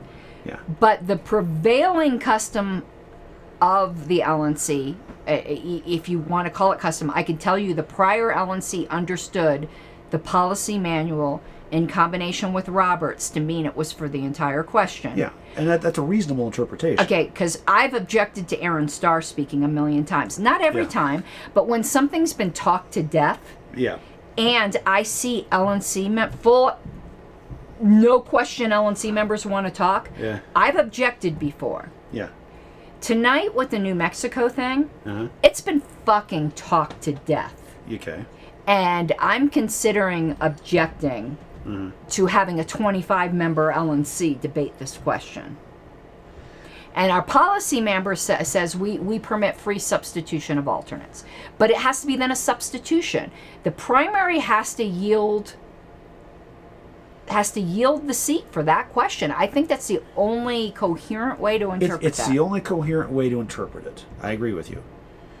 What I'm saying is that from a technical perspective, if the policy manual doesn't reflect that, it should first. Now, I don't think the policy manual has to be a million miles long. Well, no, you could just say it needs to make one sentence to say for the duration of the question. But then the rest of it is, in absence of that, you could say that they can switch it out if they wanted to, and you could easily see a primary saying, well, I'm going to defer to my alternate from this so they can get a word in, and back and forth, which is what Angela's trying to get to without going that way by encouraging participation. But then you functionally have a 25-member LNC. Exactly. And if that's not... And that grants an equal voice to the regions that our bylaws do not anticipate. The regions are supposed to have one voice for 10%. Right. This gives them two voices. Which unbalances it against the at-larges, yes. Right. And the officers. And we know... And that's a legitimate problem. From Platform Committee that the right to debate sometimes is even more important than the right to vote. Sure.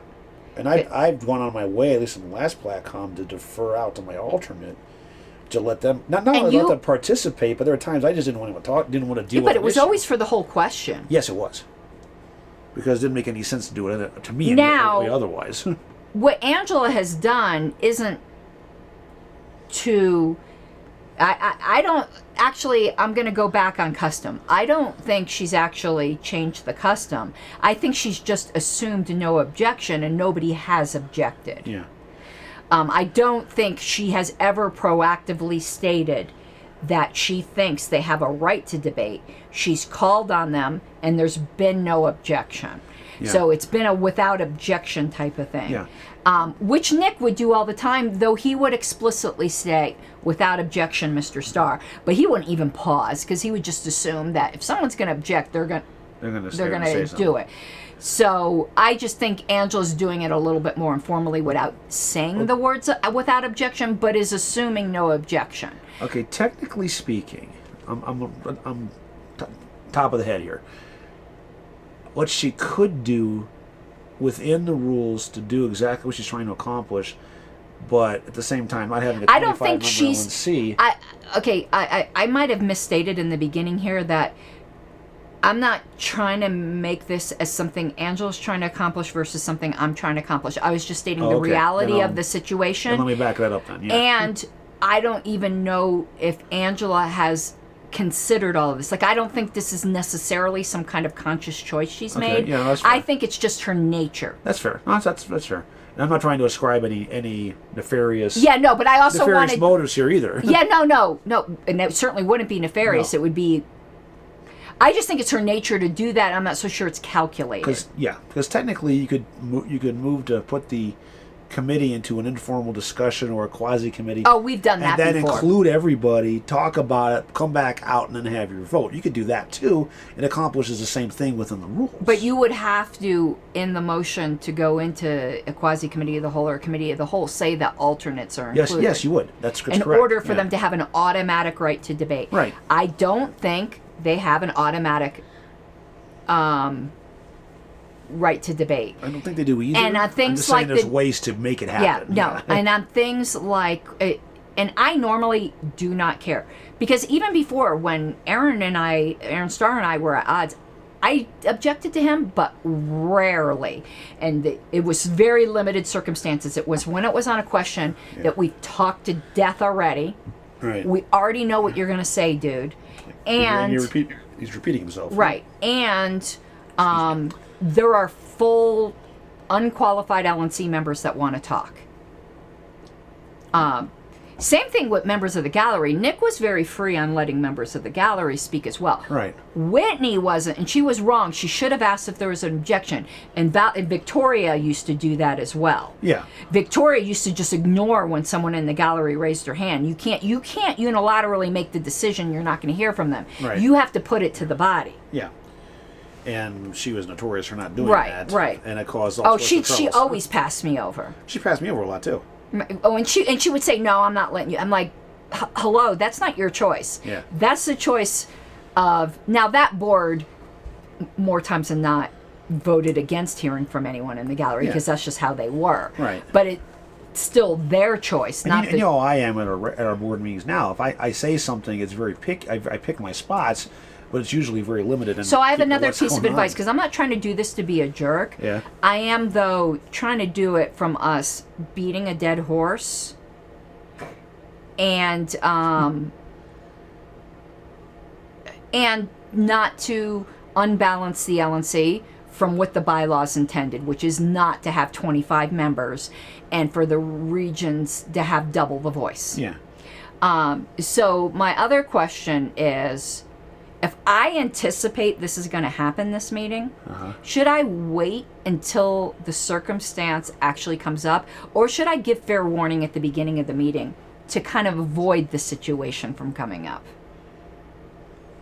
Because I don't like blindsiding people. And I think if you just wait until it actually comes up, it's more insulting. Well, it's kind of late to do what I would suggest. No, I'm this anticipating meeting. it I'm going to be very open on the New Mexico motion. Yeah. So do I, at the beginning of the meeting, say, hey, we have an item of business coming up in Right. which we have talked to death. Yeah. And I'm just telling you right off the bat now, unless a representative has swapped in their alternate, I am going to object to alternates debating on this motion. Mm-hmm. Yeah, Rich is right. We'll take 2/3 because of suspending the rules. Okay, here's how I would handle it, and part of this I know you can't do because it's too late in the day before the meeting to do it. Oh, I could do it on the list, but Well, not what I'm going to say. Okay. Don't assume what I'm going to say before I say it here. Can I assume your gender, though, or do I have to look in your pants? Ask Lydia about that. If I can look in your pants? Yeah. Here's the deal. Okay, I would discuss this offline with Angela beforehand, if possible. It's kind of late in the day for today to do that. I already gave Angela fair warning. Okay, so she knows about this. I don't.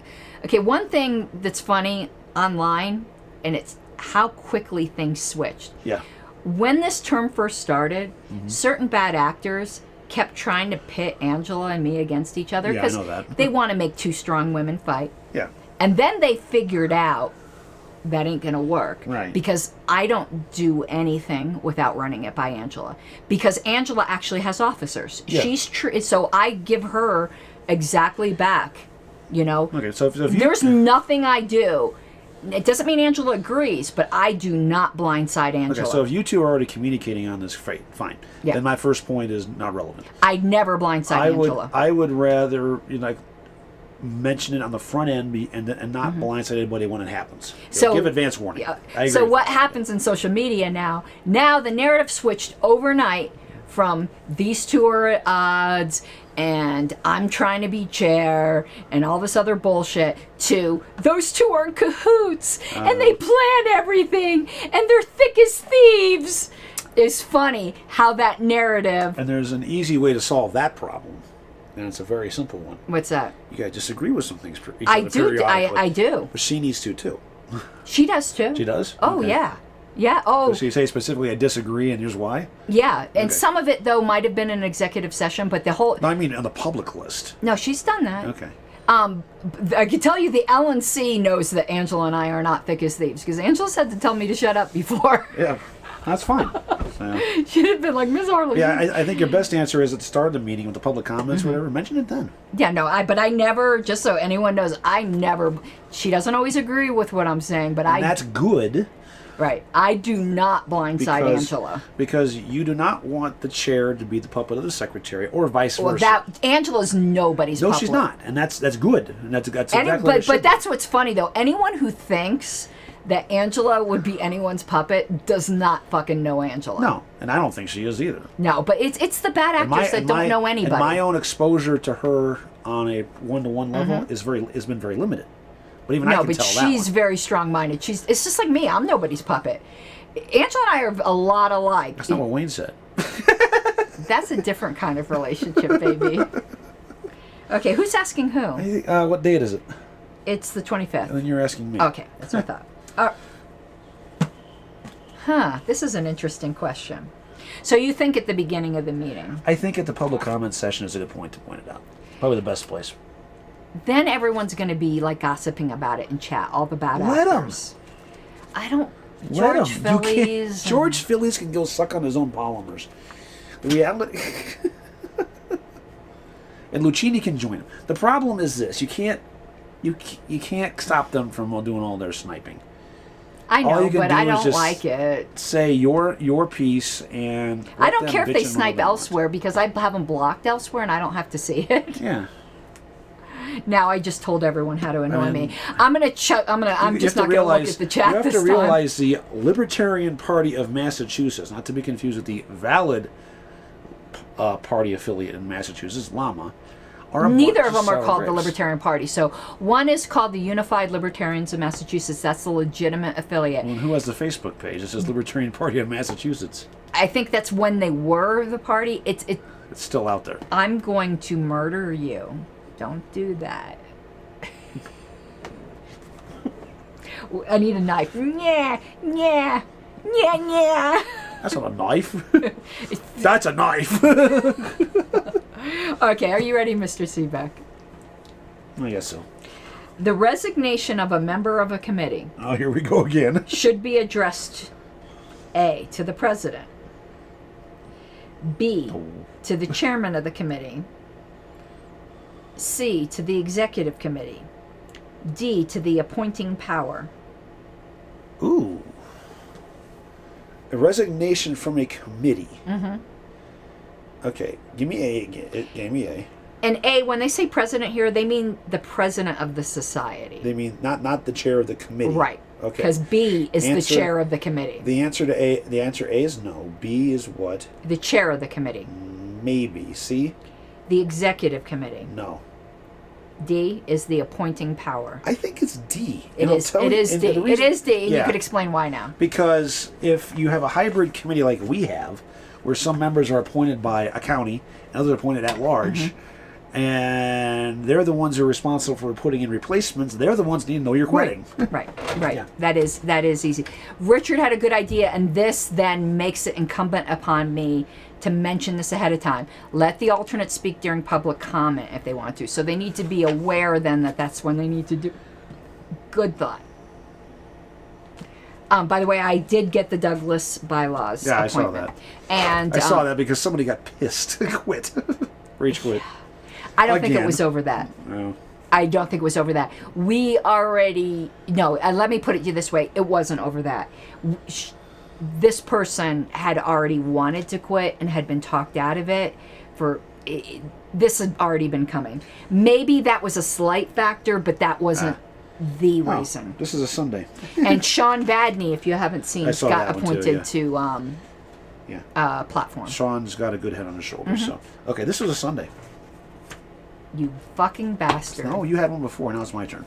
You fucking bastard. You flocking bastard. You fucking ice hole. You bastard. You fucking ice hole. You gotta go watch Johnny Dangerously once. Oh, this is a good one because I've disagreed, but I'm wrong and Robin. Okay, no. I disagreed on a related question I still think I'm right on. But on this question, I would have... Never mind. I don't know what you're even talking about. Richard's going to be like... I don't know what you're talking about. Richard Brown's going to be in comments going... Meh! Oh, wait, where's Bunchy? Richard is going to be in comment. Richard, this is going to be you in a minute.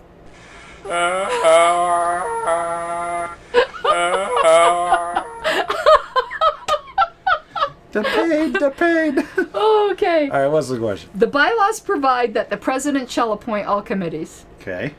This power, in the absence of the president, Okay. A, transfers to the occupant of the chair. Keep going. So, Keep going. fuck president, chair, okay? Yeah. In the absence of the chair, Yeah, keep going. A, Keep going. transfers to the I'm with occupant of the chair. B, transfers to the first vice chair. Keep going. C, does not transfer to the chair if someone else presides. D, transfers to the executive board. It's C, unless the bylaws explicitly say the duties You are transfer. correct. Yes. And I don't agree with Roberts here. This was a side deal of when we were talking about who's the chair after JBH left. I can send it to you, Richard. It's my ringtone. We need to be at National Convention and someone needs to call a bunch of phones. Have that for the ringtone. Little mask call. I do have it for my ringtone. Wayne wants to murder JJ now over this. Are we like even now? Yes, we are. No, I'm still ultimately up ahead one. Well, it's because you started first.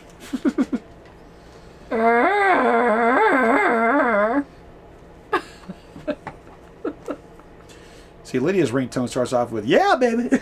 Mine was a duck before. The quacking. Yeah, and before that it was the hit me on my... No, before that was the Twitter one, then it was hit me on my iPhone. I liked when Wayne's was boots and pants, the Geico pig. Yeah.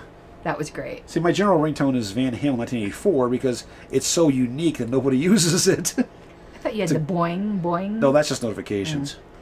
You need Bunchy. We all need Bunchy. But We then are the, all Bunchy. But then when my mom calls me, it's We don't have small Bunchy town. on here. Here, move your Simply Lemonade. Because It's actually empty, except for this, a swig. this is a crime. This is an absolute crime. Bunchy must be everywhere. Where's Pink Flame of Liberty?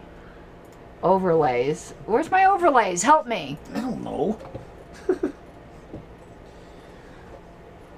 It's an on. apple. I work in the real world. How come I can't find him on here either? He's not called Bunchy on here because a running thing. Because I didn't know what he was before. There he is. There he is. Okay. Looks like a green shmoo. Okay. We've got... Putting into your green screen, your keyboard. We've got Bunchy. It looks like a green shmoo. Don't worry, I'll get that later. Okay. I was going to say, trash can's not there. I know, but I'm just aiming. See, I hit him, and now he's in pain. It looks like a green shmoo. You know what the shmoo is, right? No. You don't know what the shmoo is? No. Oh, man. We have somebody here who does not know what Little Abner is. I don't know what Little Abner is. The comic strip? Oh, man. You're missing some classic stuff there. Look how sexist Richard is being. He... It. Anyway. They. Is there more than one? They has been used as a singular in English for a long time. I agree with you. There are people who bitch and moan about it, but I agree with you. Okay. Okay, are you ready for this? How do you get... do you have an iPhone? Do you have a real phone, like an iPhone? That's not a real phone. Because there's all kinds of videos on how to do it. That's a crapple product. But I can send you the file. I'm sure it's similar for Android. You just need the short clip, and it's in settings where you can set it. Just get find the MP3 for it. I need to shorten the clip, though, because this clip... All I need is the first... and then it will repeat. Because the clip I have here is like 30 or 40 seconds of it just repeating. Is that an MP3 or a different format? It's an M4A, but I can make it an M4A MP3. can work MP3 easy, yeah. There's lots of things that can do that. Richard won't say they. Well, I bet I can get you to say they, Richard, when you're quoting the policy manual at Angela, because we switched all the he's and she's and theirs to they. Oh, it's easy then on an iPhone, Richard. I'll send you the file. You need to sync your phone so that it's in your music library, and then, because you can set any song to be your ringtone. Okay, let's continue. Smooths aren't people. Somebody's taking dog patch way too literally. Okay, ordinary committees are A, standing and special committees. B, nominating committees. C, committee of the whole. Or D, only committees are invested with power. A. Yeah, it's A. Okay. B and C are not ordinary committees, and D doesn't make any sense. So that will motivate me to make it That's into an easy a one. short clip for Richard there. Okay. A short clip, huh? Yeah. I'm going to use a pair of clippers or a pair of scissors? Are you ready? I'm getting drunk and I haven't drank that much. How much rum did he put in this? I think my husband's trying to poison me. He wants the insurance money. Joke's on him! I don't have any! Okay. Actually, my work, I think, has... there's like a standard. You wouldn't get that much, though. This would be just one time your salary, isn't it? No, it's only like $20,000. It would That's go... it? Yeah, in the Man. house, mortgage is in my name, so it would go immediately to that. A bunch of cheapskates. Yeah, that's like... Yeah. What I have with the universal life is one times my salary. Well, this is the one you don't have to pay for. It just comes with the job. That's mine too, yeah. If I want to pay more, I can get more, but why bother? An adjournment of an assembly. Okay. A. Which way? A. Terminates a meeting and may end a session. Okay. B. Dissolves the assembly. Not necessarily. C. Is an order at any time during a meeting. Not necessarily. D. Is used only to terminate a session. A is the best answer. It's A. Yeah, because we're not talking sine die, talking adjournment. Right, so that's why it's not B. Lock away in his cell and make him listen to Bunching on repeat. Yeah. Che is a proper noun for the idiot in Cuba. Why isn't it C? It's not a C because there are times when an adjournment is not in order. I forget It's a when, privileged motion, isn't it, though? I believe so. So then why wouldn't it be Well, in sometimes order? it's privileged, sometimes it isn't. Oh, well, it's not in order. Okay. Well, sometimes it's a privileged motion when is it a privileged motion in a meeting? When someone else doesn't have the I think when there's no other It's a question privilege to pending. most close the meeting immediately, may under conditions where some other provision from the meeting exists, so it won't dissolve the assembly, Right. and where no time for adjourning the present meeting has been set. Otherwise, it's a main motion, which is not necessarily in order at any given time, Why not? because there may be another main motion pending. No, when Yeah. No, you're missing. If it's a main motion, it can only be made when there's no other motion pending. Is that Right. what you're saying? Okay, Yeah. gotcha. Yeah. Okay. Yeah. It can't, okay. It okay. can't be in order as a main motion when there's another one sitting there. Yes, okay, Yeah. I got you. I got you. I Yeah. thought you were saying it wasn't in order as a main motion just inherently. No. But No. you mean No. When there's one sitting out there being right, addressed. Yeah. right. You can't do it. You can't interrupt. Another one. Okay. Yeah. I'm going to be listening to all those workshops, Richard. I just have. They're not up yet. I'm actually keeping pace today. They Okay. could take forever. All right. But yeah, there's a bunch of them I want to listen to. Pardon my snoz. Jeez Louise. I know, I've been fighting this off all week. I think That's nasty. it is nasty. I think I got a bunch of gunk from the Pergo up my nose or That's something. yeah, sure. You got a coke habit in Pergo and carpet pad and I know libertarians think cocaine should be legalized, Mike, but you should lay off a little bit. just lay off some like carpet pad. That's some good stuff. No, it's not. Okay. Let me try this again. I can't talk. If the bylaws require the election to be by ballot, Says who? by the bylaws. A. No motion is in order that would force disclosure of a member's vote. B. The vote can be taken by another method if no member objects. C. The vote must be taken by ballot, but if a candidate receives all but one or two of the votes cast, the vote on a motion to make the vote unanimous. What? Okay, let me Must also be by ballot. let me reread that C because but- this is a paragraph here. Okay. The vote must be taken by ballot, comma, but if a candidate receives all but one or two of the votes cast, comma, the vote on a motion to make the vote unanimous may be taken by viva voce. No. D. Viva voce voting is, don't say that 5 times fast, is permitted if there was only one candidate for an office. A. No motion is in order that would force No. disclosure of a vote. Yes. Yeah, that's right. Yeah.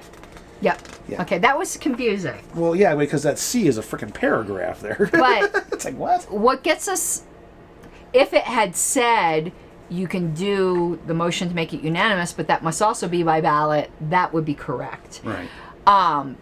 A is confusing perhaps for us because generally ballot assumes secret, Yep. but your bylaws can make it a non-secret ballot, Correct. which is what our bylaws do. Right.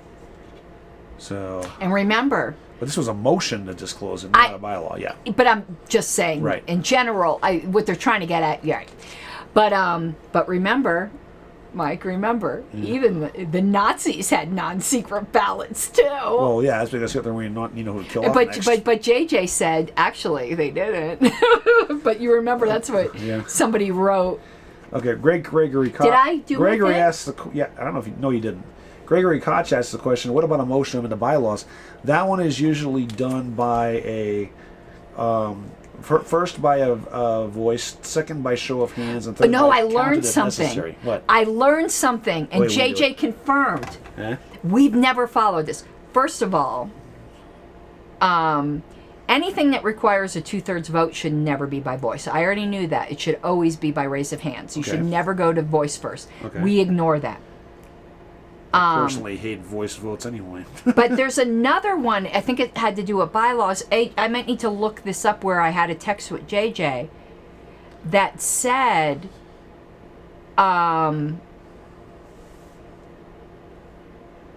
standing, not raised hand. I thought it was raised hand, but I knew it shouldn't have been voice. But there was a provision I just found that said certain 2/3 votes, and I'm not even sure if it said certain or all. And if it said all, then that would contradict Yeah. that said it should be counted. Unless it's nearly unanimous, it said that the count for something that requires 2/3 should be in the minutes. Convention-wise, I never like voice voting anyway. But It's too JJ, easy. where was that? Because It's too I easy asked you for- about that. It's too 'Cause- easy for volumes to get to be disproportionate, you know? Oh yeah, especially when you have a mix of men and women, because men Yeah. are just naturally louder too. Yes, we're naturally big mouths. Yes. JJ, we just talked about this. What was that section I found that said something about 2/3 votes that the counts should be recorded in the minutes, which means it has to be counted. And I wasn't sure if that was all 2/3 vote or whether it was just bylaws amendments. But you and I just texted you about this the other day. And I'm using my phone to record, so I can't look up our private message history. Let's look in minutes, because I think that's what I was looking I'm at. looking at voting, so. Okay, I'll look in minutes unless JJ puts it on the screen. Because this was just last week, and we haven't, like, chatted up a storm this week, so it shouldn't take long to go look back. Minutes. Does it have voting in here? Well, I'm just going to look up the general section on minutes 48.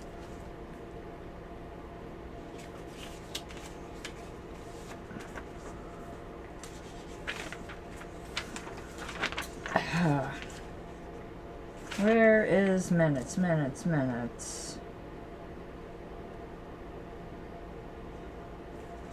That is section No, 48. I found the section, but the part, I don't know if it was in this section. I'm assuming it was.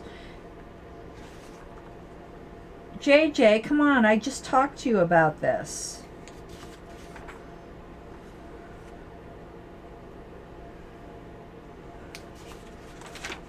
No, it's not here.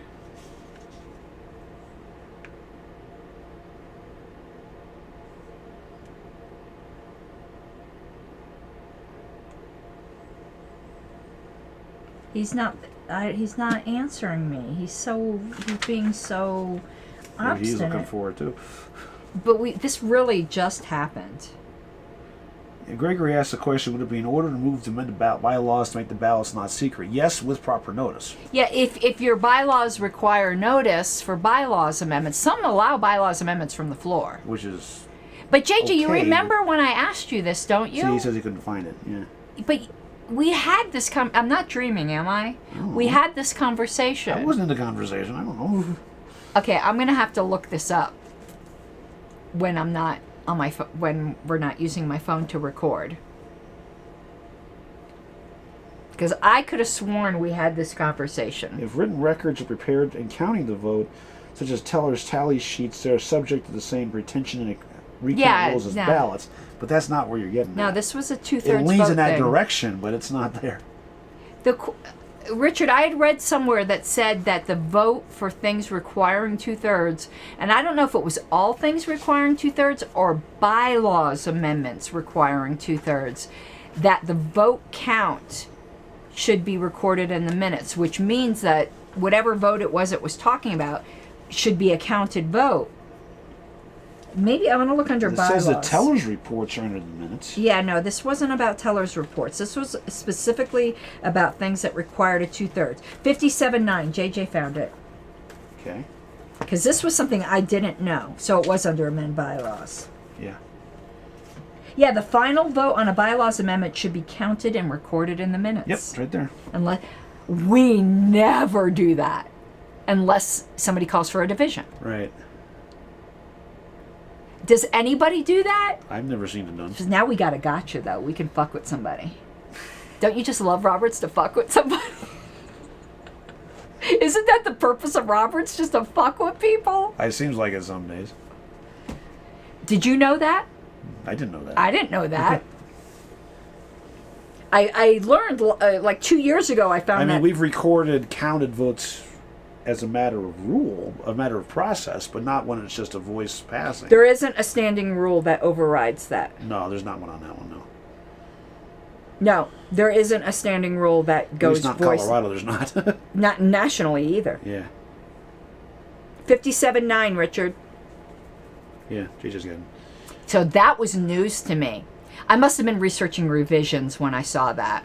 Could be. Because I'd been doing a lot of reading on revisions after I found that thing in the Principles of Interpretation. And I was like, whoa. And it surprised me 2 years ago when I learned that you shouldn't be doing voice vote for 2/3. Well, now we know what. Not for just bylaws amendment, any 2/3 call the question, No, whatever. And to be fair, I can almost agree with that. Yeah, it slows things down. But again, because of modulations of volumes of voices... Does it really slow things out if you ask people to stand rather than say via voce? Not really. Usually, for a standing vote, no, but for a counted vote, it would Yeah, it would slow it counted, down. yeah. But I'm talking about like calling the question. Yeah, but it's okay. Yeah, this just is bylaw amendments. Okay, only. he says it's required. He says it's a should rule. Read it again, 57.9. Oh, you don't have... Oh, you have it there, I got though. it right here. The final vote on a bylaw amendment should be counted yeah. and recorded in the minutes, unless it is unanimous. It's a should. It's a should. Convention Rule 2.1, so maybe I'm wrong. I don't remember all of our rules. I haven't worked in the national convention I've rules, so read too many bylaws lately. I don't even remember our bylaws. 2.1. Ah, he's right. voting by voice or rising. If any delegate objects to the ruling on the outcome of the vote, a rising vote shall be conducted. If 20 or more delegates object to the ruling on the outcome of a rising vote, so he's right. But where it says voice or rising, I think that means for 2/3 it should be rising. Yeah, it's chair's discretion right there from the looks for the way I read it. Right. So, or with the parliament, or what the rules say, our parliamentary authority. So I think, but you're right on. I never noticed this because it's never been a controversy. No, it really hasn't. I mean, the way the rule is written, it implies voice, and if somebody objects, rising, somebody objects, then counted, which is the way we've traditionally done it. But it does override the counting thing for the bylaws amendment. Correct. But I actually don't think it's a bad idea. But it would take a long time. And then remember, it says the final vote. Yeah. So it wouldn't be any of the amendments. All right. Okay. Interesting. Stuff. Like that nonsense for us, a wrestling motion. Yeah. It got seconded. So? There are some people in the convention who will second a ham sandwich. Aaron Starr had a bunch of motions that didn't get seconded in 2018. Well, that's because it's Aaron Starr. So it gets a lot of motions that wouldn't be seconded because it's Aaron Starr. So whose question is it? You're asking. No, you're asking me. Am I? Yeah, because you just got the last okay. one. Yeah. I just wanted to make sure. No, I think you're right. It's an odd day, right? Yeah, and then you get another odd one because this is the 31st, so you can pull ahead. That's what she said. That's what she liked. Oh, this is something we don't do. That's what he liked, too. This is something we don't do. Yeah. So you're going to have to just... Maybe you know it, but we don't do this. Okay. Because it's talking about a program committee. We don't have a program. And it's not talking about... JJ's keeping score. Neither one of us has got one wrong yet. Yes, I have. Oh, you haven't? I've gotten one wrong. Most definitely did, and so did you. We did? Yeah. I'm pretty sure. Oh, maybe he's right. I don't know. I've been drinking. Leave me alone. Because you started first. Leave me alone. I've been drinking. Not enough. Okay. We don't have a program committee. Just so you know, this program committee... We should have one, but we don't have one. No, you're talking about something... What do you mean by program committee? A program committee takes the positions in the platform Yeah, and that's not what establishes this is how to talking get about. there. No, when they mean program committee here, they mean somebody who's like setting the program for a convention. So like the special speakers. That's the program committee. So I knew you would think it was talking... Because we use this terminology different in the LP. Okay. But this isn't what this is talking. This is talking about like a convention program. Okay. Okay. The report of a program committee of a convention, they said that, I didn't even get that. Makes okay. Is adopted by A, a majority vote, B, a 2/3 vote, C, a majority vote except that a 2/3 vote is required for adoption if the program contains special orders. D, a majority vote provided that any special orders contained in the program must be voted on separately and adopted by a 2/3 vote. Okay. This is a program committee of a convention. Mm-hmm. And they're putting a report out to be adopted. Mm-hmm. The choices are A was majority, you said. Yeah. What was B? 2/3 vote. Okay. And C? Majority except that a 2/3 vote is required if it contains special orders. And then D was majority, but if there are special orders, split them out into 2/3 form. Exactly. Okay. I'm not. I don't. The safest way is B, but I don't think that's right. A, I don't think is right at all, because there could be special orders in there. The question becomes: is do you split them out with their own separate votes, or do you include them in the whole thing? And because this is a report of a committee, you could move to divide the question, but if you don't do that, then they're still included. So I'm going to say C. It's actually A. Majority? Yeah, I wouldn't have got this because I don't know what a program fucking committee is. Really? See, it jinxed us, JD. Okay, let's look this one up. Yeah, this isn't in the weeds. Because we don't do this, is why. We have no experience with this. Section 59, page 610, 21 to 25, which is, where is it here? Right before the section on credentials committee. Formal organization, procedure of convention, right before credentials. Adoption of convention program. So you have a different section there. Oh, they probably changed this. Because I don't have that. What I have under here is right before credentials committee. But here's where I found it talks about the 2/3 vote. But you might have something. I have it right. Okay, I'll read off what this one says. This is under in the 11th under the section formal organization procedure at the convention. It says each of these committee reports is debatable and amendable. In an ordinary convention of society, however, debate or proposals or for amendment of any of them seldom occur, and the reports are likely to be adopted without dissenting vote if the committees have done their work well. The vote required for their adoption is a majority for the reports of the credentials and the program committee, and normally a 2/3 vote for that of the committee on standing rules, as explained 619, 620. With the adoption of these separate reports, the convention is officially organized for conducting business. Okay, mine says, it's talking about the program committee. Yeah, whoops. It says a majority vote adopts the program even if it contains special orders. While the making of a special order requires a 2/3 vote under ordinary circumstances, the situation is different in the case of a convention program where the special order is part of a complete order of business being adopted for the current session. I don't agree with that, but that's what it says. I don't agree with that either. I don't agree with that, but that's what it says. Because that's carving an exception that doesn't need to be one. Why aren't they carving the same exception then for the Convention Rules Committee? Oh, it might contain special rules of order, but since it's adopted as one big bulk package, it's just a majority. Same logic. Yep, I agree. But this is just something we need to learn. Yeah. It's an exception that makes no fucking sense. It is an exception that makes no sense. Okay, so see, you JJ, you jinxed us. We now missed one. Okay. But you get another shot, but now you're not going to catch ahead, though. I'll have to catch up at least. Yeah, you could. Yeah, you could catch up. Yeah. Are you ready, Mr. Seaback? I relish the effort. It takes her a second to get it. No, that too. But this one, because we do things differently in the LP. Okay.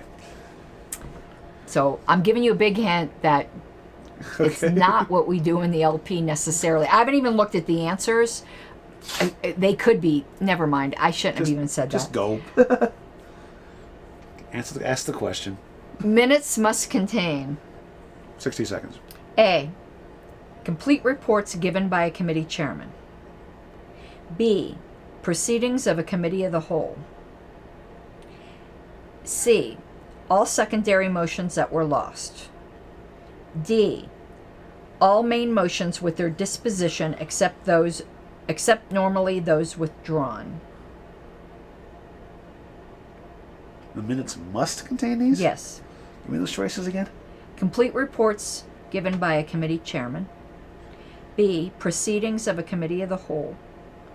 C. All secondary motions that were lost.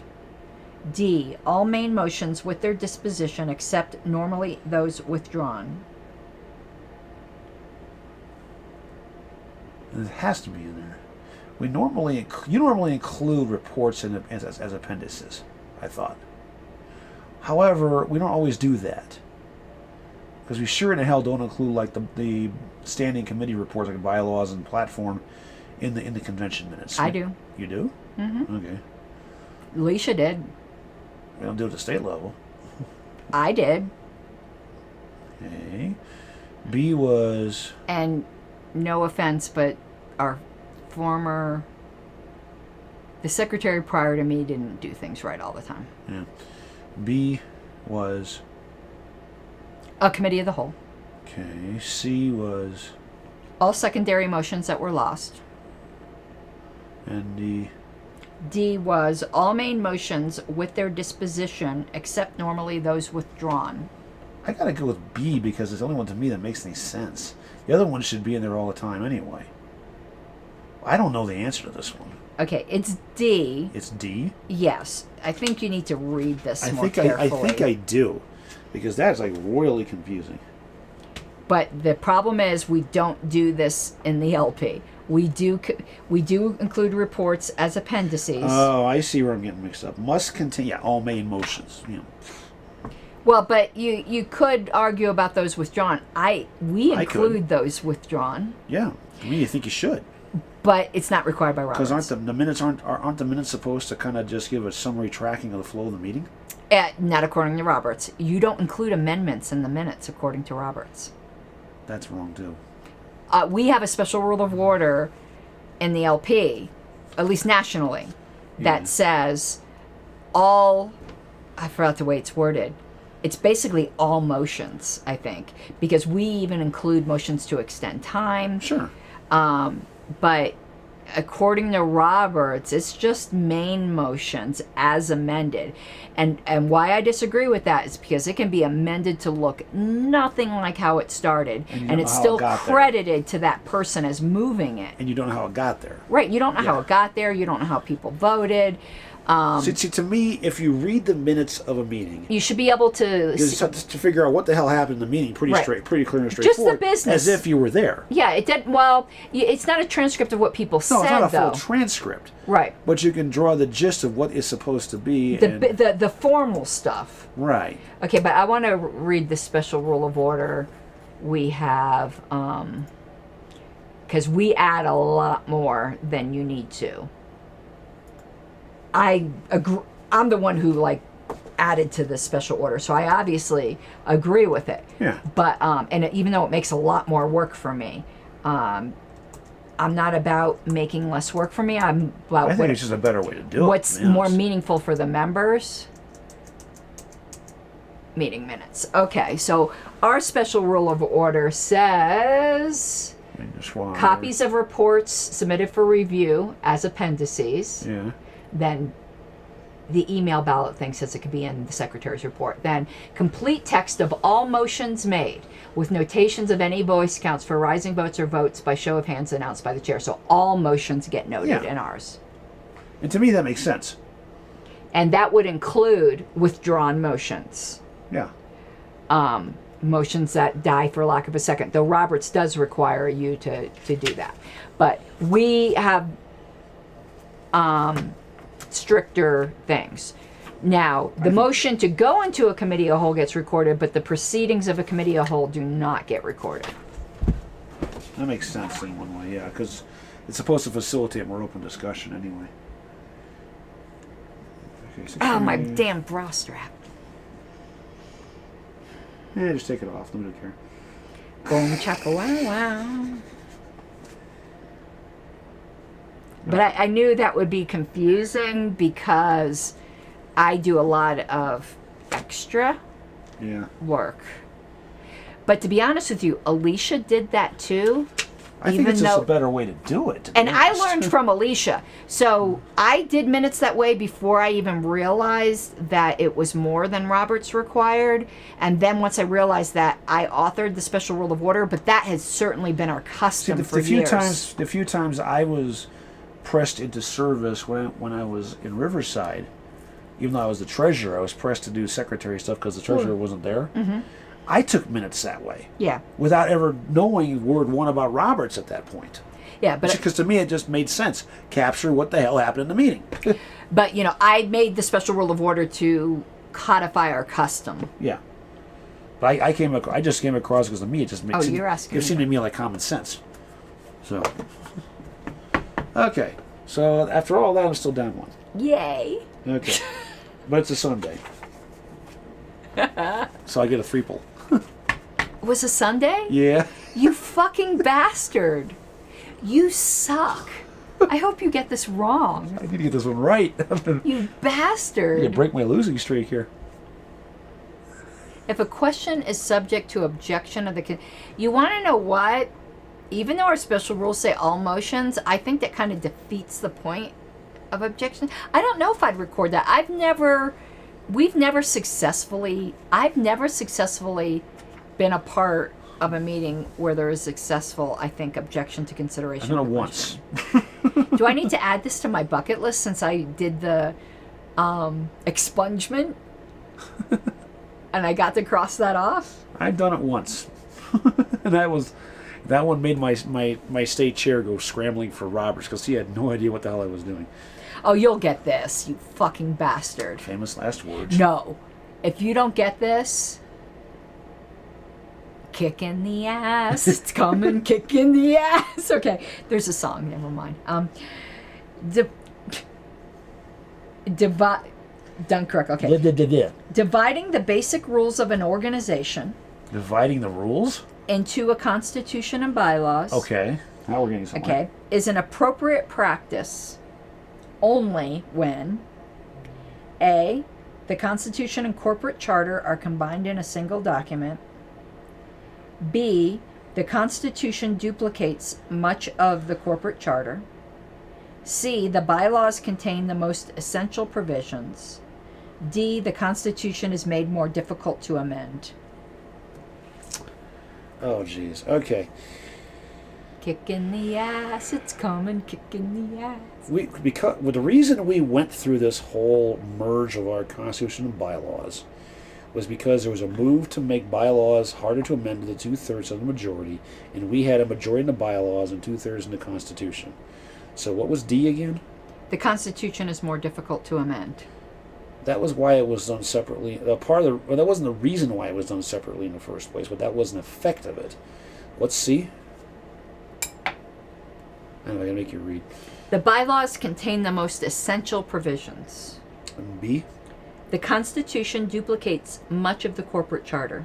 And A says... The Constitution and the corporate charter are combined in a single document.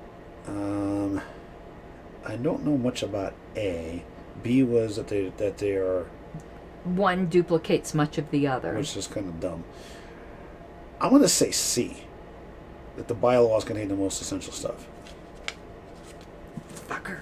It's D. It is? I'm going to kick your ass. Yes, that's the only reason to have a separate constitution is if the Constitution is more difficult to amend. But that flies in the face of why we were yelling to get it to 2/3 of the bylaws in the first place. No, that's why we wanted...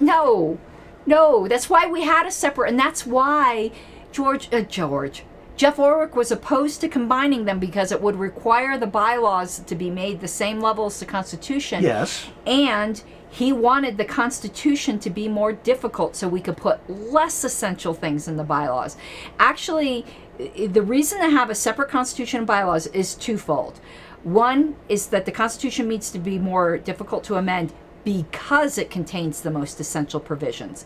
The bylaws are supposed to contain the less essential provisions, therefore not needed to be protected by a higher vote threshold. But that flies in the face of the whole movement to move everything to 2/3 in the first place. No. Yeah. No, that's the reason to have them separate. It's not that it's desirable to have them separate, but if you have them separate, we actually had the ideal structure to have them separate, but we wanted to put them together, because the modern practice is not to have anything like your bylaws amendable by 50%. Right. But it was also so that members wouldn't have to look at two documents. It was to make it easier. That was our main reason. But in that case, our system was totally structured wrong anyway, because we had a lot of essential pieces in the bylaws that then should have been in the Constitution. No, when it says essential, it means existential, like the purpose of the organization, who are like things that would destroy the essential character of what you are if they were changed. That's what they mean by essential. And your amendment thresholds, those should be in the Constitution, which they were. Right. So the very foundational things are supposed to be in the Constitution. Ours were set up right. I was just thinking of structural pieces rather than what But you're let's saying. look this up. Let's look up. I think it's in the beginning. It's in Constitution. Chapter 1, Section 2. Is it? That part? Section 2, page 14. You going to read it? Let's see if that says that, because it might Whoa. say what I'm saying someplace Toss else. a book on the floor. It'd be a good idea. Constitution. While you're doing that. Unless the Constitution is made more difficult to amend than the bylaws, however, no purpose is served by separating these two sets of rules. Yeah, so the Constitution's made more difficult to amend. Yeah. D. Which is what I was saying, that there's no point that the modern practice is you combine them because there's no because you want to Yeah, make but the you pick bylaws C. harder to amend.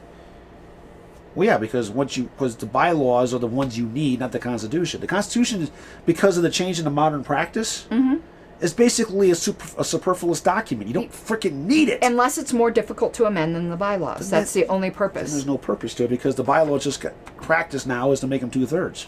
No, but it was. So what's the Constitution threshold on 3/4? It can, yeah. There's no point to that. Oh no, there's plenty of states. You did that study. There's a bunch of states Yeah, that. and have I that. argued on every single one about that they needed to get their shit right.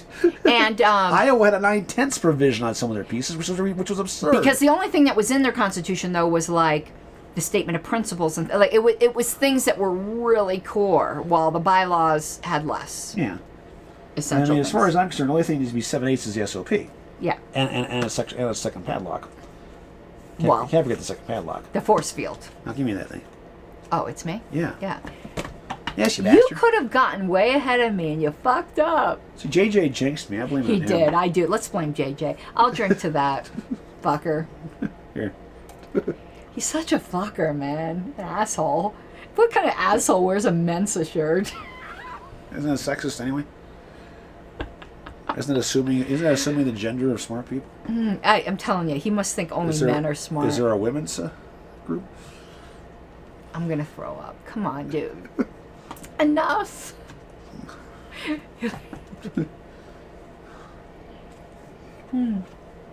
JJ likes being called a bastard, so we should just go. JJ is such a nice guy. He's such a pussy cat. When a member has called for the orders of the day, the chair should A. Ask for a second and put the call to a voice vote. B. Ask for a second and put the call to a counted vote. C. Ask the member to specify the matter he wants considered. Or D. Announce as pending business the subject that is then in order.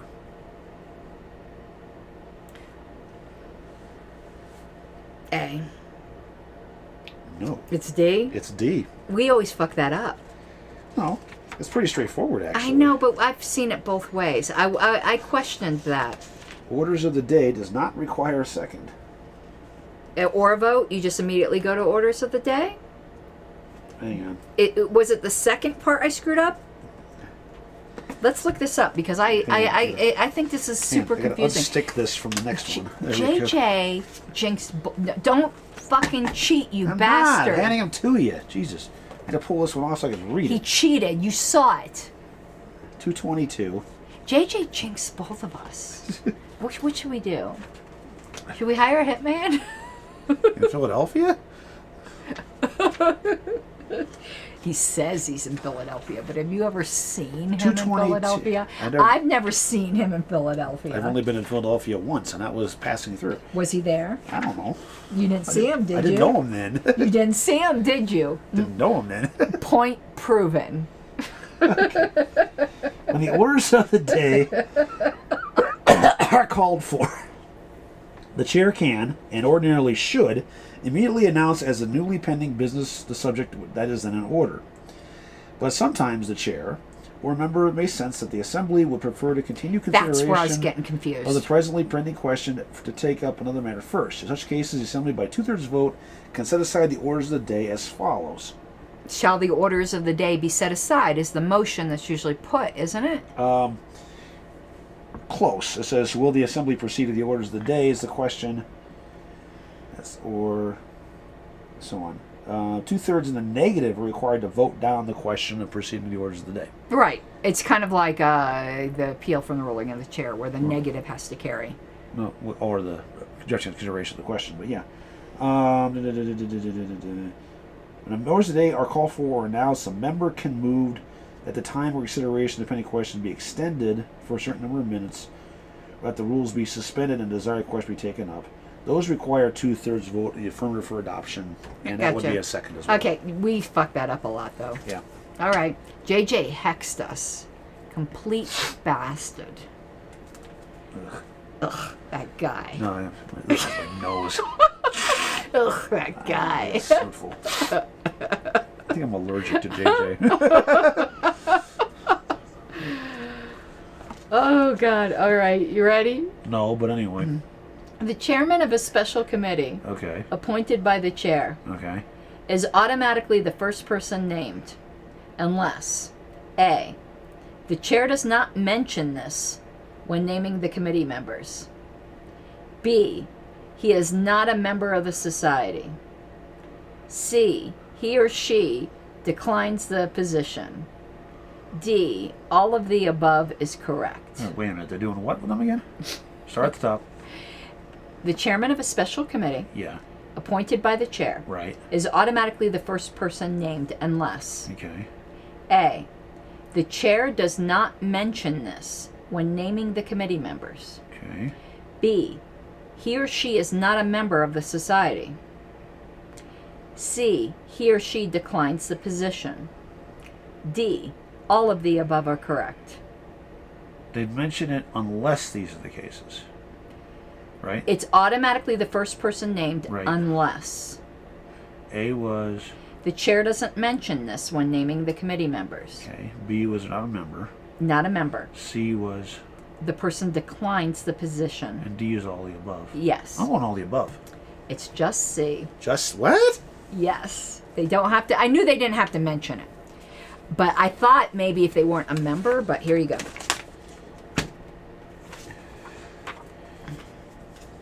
JJ. Oh, appointed by the chair. Never mind. I said that! I don't need to review it. I just see I got it wrong. JJ hexed us. JJ. Okay, so Richard says he's seen him in Washington, D.C. Or maybe it was Chicago. He confirmed it was D.C. But you sent... So, my telephone number is Florida. I'm not in Florida. Mine was California, even though I was out here for a couple of years. So, you know. I don't believe he's actually in Philadelphia. Yeah, I see where I got that wrong. It's the appointed part. First, my brain was thinking should be named in the motion to appoint the committee. No, that's where I got it wrong. Ugh, I got itchy. You got fleas? No, it's stress. It makes me break out like an itchy. And I'm under a lot of fucking stress. I warned you about that. What, with the LNC? No, just do not overextend yourself. No, it's the LNC. It's not even overextended. It's just high stress. Okay. The first order of business in order after a mass meeting is called to order is I got this wrong before, and I'm not going to get it wrong. I'm going to get it wrong again. A. Reading of the call of the meeting. B. Election of a chairman. C. Election of a secretary. D. Adopting a resolution expressing the sense of the mass meeting. B. Yeah, it is B. Okay, that one. We had a similar question, which was harder, that I got wrong. I don't know mass meetings well, but I don't either. But we should learn them because Yeah. in New Mexico, that's what's gonna happen. Uh-huh. And we should know if they did it right. And which one of us is going to have to go down there and do the meeting for him? Well, here's what's funny. Haha, not funny like that. Here's what's ironic. Because they're not yet an affiliate, Uh-huh. the LNC actually has a great deal of discretion in telling them how they have to do shit to organize. That's true. Because they're not an affiliate yet. Yeah. There's no interference in autonomy of affiliate when the affiliate doesn't exist. In theory, I'm not saying we're going to do this. Yeah. But in theory, and I can say definitively, I'm not going to do this, but I'm going to put an asterisk, okay? In theory, the LNC can say, we don't like the board you elected. We're not affiliating yeah. you. Okay, I would never do that except, like, if they appointed Lucchini as chair, who obviously is hostile to the National Party. I don't think they're going to do that. I'm just saying. But yeah. But that's why I put an asterisk. Like, if somebody got appointed as chair that obviously is hostile to the interests of the party. Sure. Not somebody who just is somebody who doesn't like me, maybe doesn't like the LNC. That's different. Yeah. Somebody who's an existential threat like Nick Sarwark or something like that. Yeah. Not that he's not in New Mexico, but They're not going to appoint ex-Governor Richardson as chair. But in theory, the Or LNC the could current go, governor is an we idiot, don't yeah. like your bylaws, we don't like your board, Yeah. we don't like your face, we don't like the way you smell. There's no autonomy. And it's theoretically possible that the LNC could look at their bylaws and send them back saying, you need to fix A, B, C, X, Y, and Z in your bylaws Okay. first, and then we'll look at it. On that, I would definitely do that. Yeah. And it would be procedural things, Yeah. not things that are a matter of opinion. No. Like, And that's the opportunity to get it right. is what it yeah, comes they down have a to. right to define like what their membership is Right. going to be. But if there's something in there that's a gaping hole, Yeah. yeah. Yeah. And that's the opportunity for them to get it right, and to get it right out the gate rather Yeah. than to fix it later, which is a good idea anyway. But we're passing a special. We're already, quote unquote, something that would probably be improper, or potentially improper for an affiliate, because it's not an affiliate. We're passing a special rule of order saying we won't consider a petition for affiliation unless you had an open mass meeting. Nothing wrong with that. Right, because you don't want to start out with We some don't little need cabal. no secret cabal doing And it doesn't matter who it is, even if it's friends of mine. I don't Yeah. care. Okay. Oh God. I'm glad this is your question. Uh-oh. It's blanks. Shit. You're shooting blanks, Mike. I hate blanks. When a motion contains a blank. Okay, you want to know what? That's something else. That's Robert's Obscura that needs to die. Dying of fire. Yes, crying for its mama. There's no need to do it that It's way. stupid. Nobody likes it either. No. Nobody likes it. It's a pain in the ass to use. It creates confusion. Yeah, and it's just, dumb. And the way you vote on it, like, it's, well, no, blanks for people, it's the first person name. So if you're doing a blank thing, it's like a race to the microphone. Right. JJ likes it, but he's an asshole, so what do we care? Okay, so when a motion contains a blank, Okay. A, it is filled by the use of primary and secondary amendments. B, it is filled by the member who moved to create the blank. C, any number of members may offer proposals to fill it. D, the chairman may fill it. See. Yeah, it's C. That was easy. Blanks can get complicated, but that was easy. And that's the whole point. At least I finally Is you broke have my a losing blank. streak. Jesus. You have a blank, and any number of people can, unless the question gets called, you know. Finally got one on the board after it was like 5 in a row Yeah. there. Blanks suck. Despite what JJ says. No, blanks are one of those things they should get rid of it. Die in a fire. Yeah. We need a die. This is what we think about blanks. 1 second here.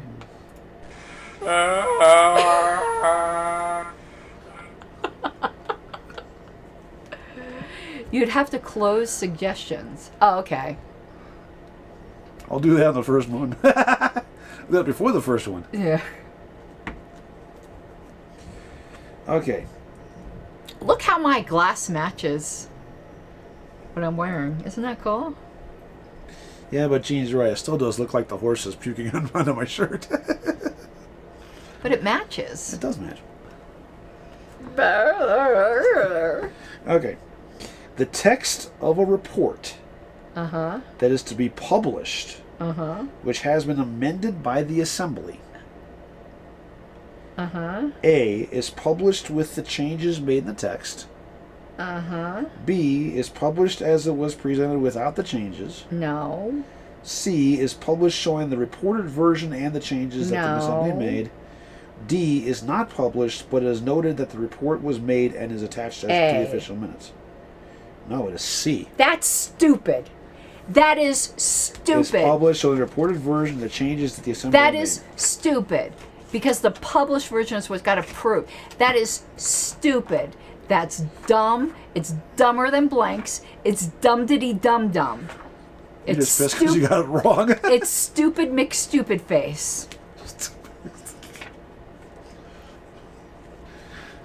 Karen Ann, my dear, you really must work on holding back, not holding back your emotions and tell us how you really feel, okay?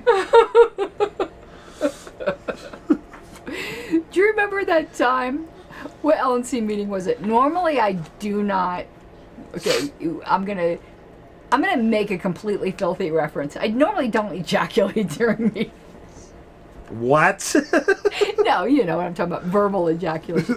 Normally, That's not what you said. I know.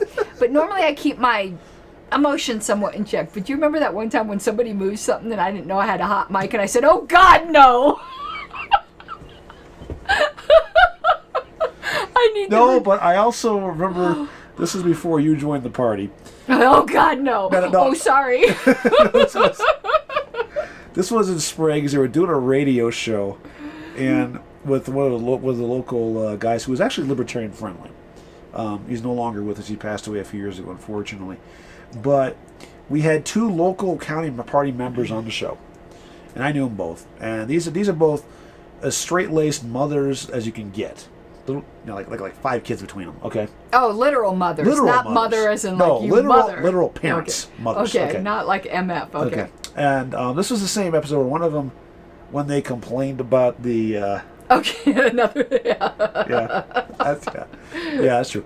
But this is the same episode where somebody called in and asked, "Well, I got a problem with the libertarian position on prostitution," and this mother of two replied, Oh yeah, you said. "What don't you like, the sex or the money?" Sex or the money. Which I almost wrecked the car. But earlier, before they went to the commercial break, the host mentioned about taking a call from a regular caller who at the time was a raving, sackcloth-wearing, right-wing, theocratic lunatic. Is the sackcloth optional? Not in his case. Okay. And the response was, "Oh, we'll take a hold of this guy at the break." And then the other person, "Oh God, no." Or actually, it was, "Oh God, no. Do we have to?" Quote unquote. Remember that first LPCO meeting? Who was it that made that weird sound? Yeah. Somebody made some motion. He went, "Oh, he did just like Bunchy." You went, "Oh." No, that was what's his face out of Pueblo. Yeah. And everyone was like, What the hell is that? And then someone goes, "Hot mic," and he goes, "Oh, sorry." I'm sitting there and I'm going, "What the hell was that?" It sounded like he was birthing a fucking bull moose. In an echo chamber. There's a clip of it on my I YouTube know, channel. That's hilarious. Okay. Because the look, we were all like, it lasted so long, too. Okay, are you ready for your chance at redemption? Oh. Because that was a Sunday. Oh, good. No, but okay. The Bylaws Committee, working on bylaws for a new society, should A, hold open meetings for comments by all members. But there's no members if it's a new society. B, add other members to the committee if they're interested. C, ask for the opinion of a parliamentarian and attorney once the bylaws are adopted. Or D, study copies of bylaw societies similar to the one being formed. Pick one? Yeah. Okay, go again, because there's multiple there that are correct. A, hold open meetings for comment by all members. I think so, but that could be my prejudice for open meetings. B, add other members to the committee No. if they're interested. No. C, ask for the opinion of a parliamentarian and Yes. attorney once the bylaws are adopted. No, not once they're adopted, before they're adopted. Okay, not C. D, study copies of bylaws societies similar to the one being formed. It's A or D. You don't have members, is correct. But they tend to fudge with that kind of stuff. I'm going to say D because you don't have members. It is D. Okay. It is D. But you know how they sometimes get loosey-goosey You with that. almost overthought that one. I did. I thought it said consult a parliamentarian and attorney before they were adopted. Once they're once they're adopted, it's too late. You're fucked. Yeah. No, it's D. Oh. You got your redemption. You're still up too many. But anyway. Yay, look at that crooked stick, though. That's what she said. Yeah, is your stick always that crooked? Or are you just happy to see me? So poor Sean Badney at the Douglas County meeting. I'm like, is it? Because, he's very much like red, white, and blue. These colors don't run, Yeah. I was like, is that a constitution in your pocket? Or are you happy to see me? He's a great guy. He's got a good head on his shoulders, but he's a little bit, He's just Mr. Minarchist. well, it's not that. He hasn't been corrupted by society in the world Yeah, yet. because he's still very young and Yeah. fresh. And impressionable. He Yeah. hasn't corrupted yet. Oh, Not like us old farts who've been around the block Yeah. and done some things in the streets you don't want to talk about. But anyway. or been through the party ringer. Yes. Yeah, that'll do it to you, man. That'll make you a cynical old bastard. Okay. In a society Okay. in which there is not more than a quarterly time interval between regular sessions Okay. and a session of one day, Okay. which of the following requirements does not apply to the motion to reconsider? Okay. Ugh. Keep going. A. The making of the motion has a higher rank than its consideration. What? I understand that. Good, I don't. Keep going. B. Debate on the motion may go into the merits of the question to which it applies. Mm-hmm. C. It can be made only on the day, excuse me, it can be made only on the same day that the vote to be reconsidered was taken. D. The motion to be reconsidered must be called up during the same session that the vote to reconsider was taken. This is tricky, tricky wording. It is. Okay. It does not apply. Does not apply. Yes. Okay. So read off again. Let me sure I understood the whole part of this. Okay, but let's go over the question again. That's what I mean. Yeah. Okay, all right. In a society in which there is not more than a quarterly time interval between sessions. Right. So there's going to be another session before a quarter elapses. Before? Wait. Read There's that. not more than a Not- quarterly time interval. So Okay. within the next quarter, there'll be another meeting. But not within this one. No, within the quarter they're in, Yeah. there will be another meeting. Okay. Okay. Now I'm clear. Okay. That's just The badly. session- That's just badly worded. Yeah, the session is just one day. Right. Which of the following requirements does not apply to a motion to reconsider? A. The making of the motion has a higher rank than its consideration. I'm not sure what that even means. So keep going. B. Debate on the motion may go into the merits of the question to which it applies. That's always true. See? It can be made only on the same day that the vote to be reconsidered was taken. Maybe. D. The motion to be reconsidered must be called up during the same session that the vote to be reconsidered was taken. This is what doesn't apply. Right. Okay, B always applies, so we can eliminate that. I don't know what the hell they're talking about with A. With this higher consideration thing. I don't know what that even mean. In the ranking, You mean in terms of ranking of precedence of motions? Mm-hmm. And it says what again? you can make a motion to reconsider that doesn't get immediately heard. You have to you can call up the motion to reconsider later. It's kind of like giving a notice. And you just confused me even worse. What is the option for A say again? The making of the motion has a higher rank than its consideration. Oh, that's still not buying The it. making of a motion to reconsider can be interruptible in some circumstances, in which case you don't immediately proceed to the reconsideration. Yeah. You stick with the pending business, so it has a higher rank than the actual reconsideration itself. Okay. So C was. It can be made only on the same day that the vote to be reconsidered was taken. And then D was.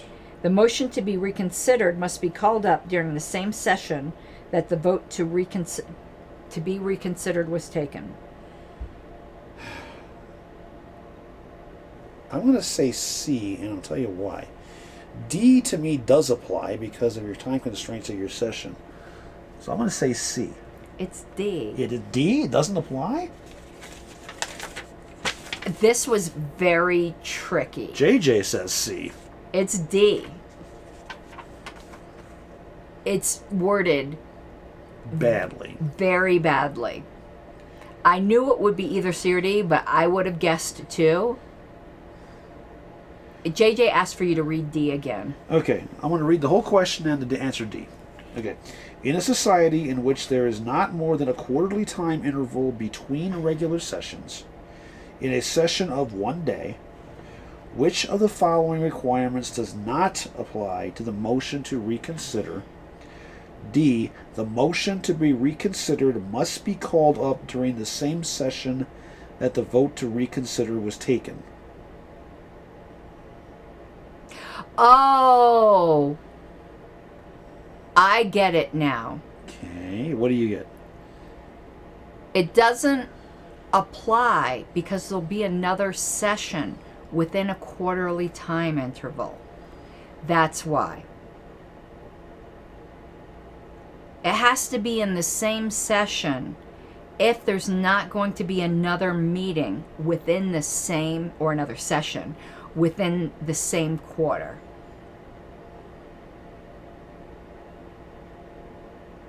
I think that's what it's saying. JJ, let me know.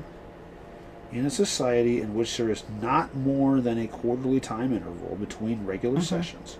So there's the maximum time between sessions is a quarter. Right, it doesn't fall afoul of that. There's a session of 1 day. But it doesn't say what day in the quarter is the session. No, but it's letting you know.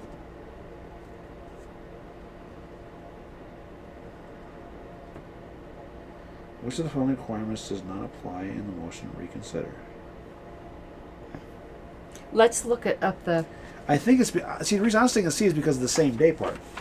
But let's holy cow! There's a massive. Okay. references here. Well then, Section 37. Yep. Boing. I think that quarterly had to come into play somewhere here, and I think that's where it came into play. Okay. This is under the A through whatever under reconsider at the beginning of the section. What, the standard descriptive? No, it's ahead of that, actually. Oh. There's a section right before that, an introductory piece. Okay. The making of this motion is subject to time limits as follows. If a session of 1 day, such as an ordinary meeting of a club or a 1-day convention, the motion to reconsider can be made only on the same day the vote to be reconsidered was taken. Right, so that's why C isn't right, because that does apply. Okay. That's the first piece. The second piece is on the same page, a little further down. The making of this motion has a higher rank than its consideration. That is, the motion can be made and seconded at times when it is not in order for it to come before the assembly for debate or vote. In such case, it can be taken up later. Okay? Yeah. The third piece is a couple pages over on 320, which is part of the standard characteristics. That is standard characteristic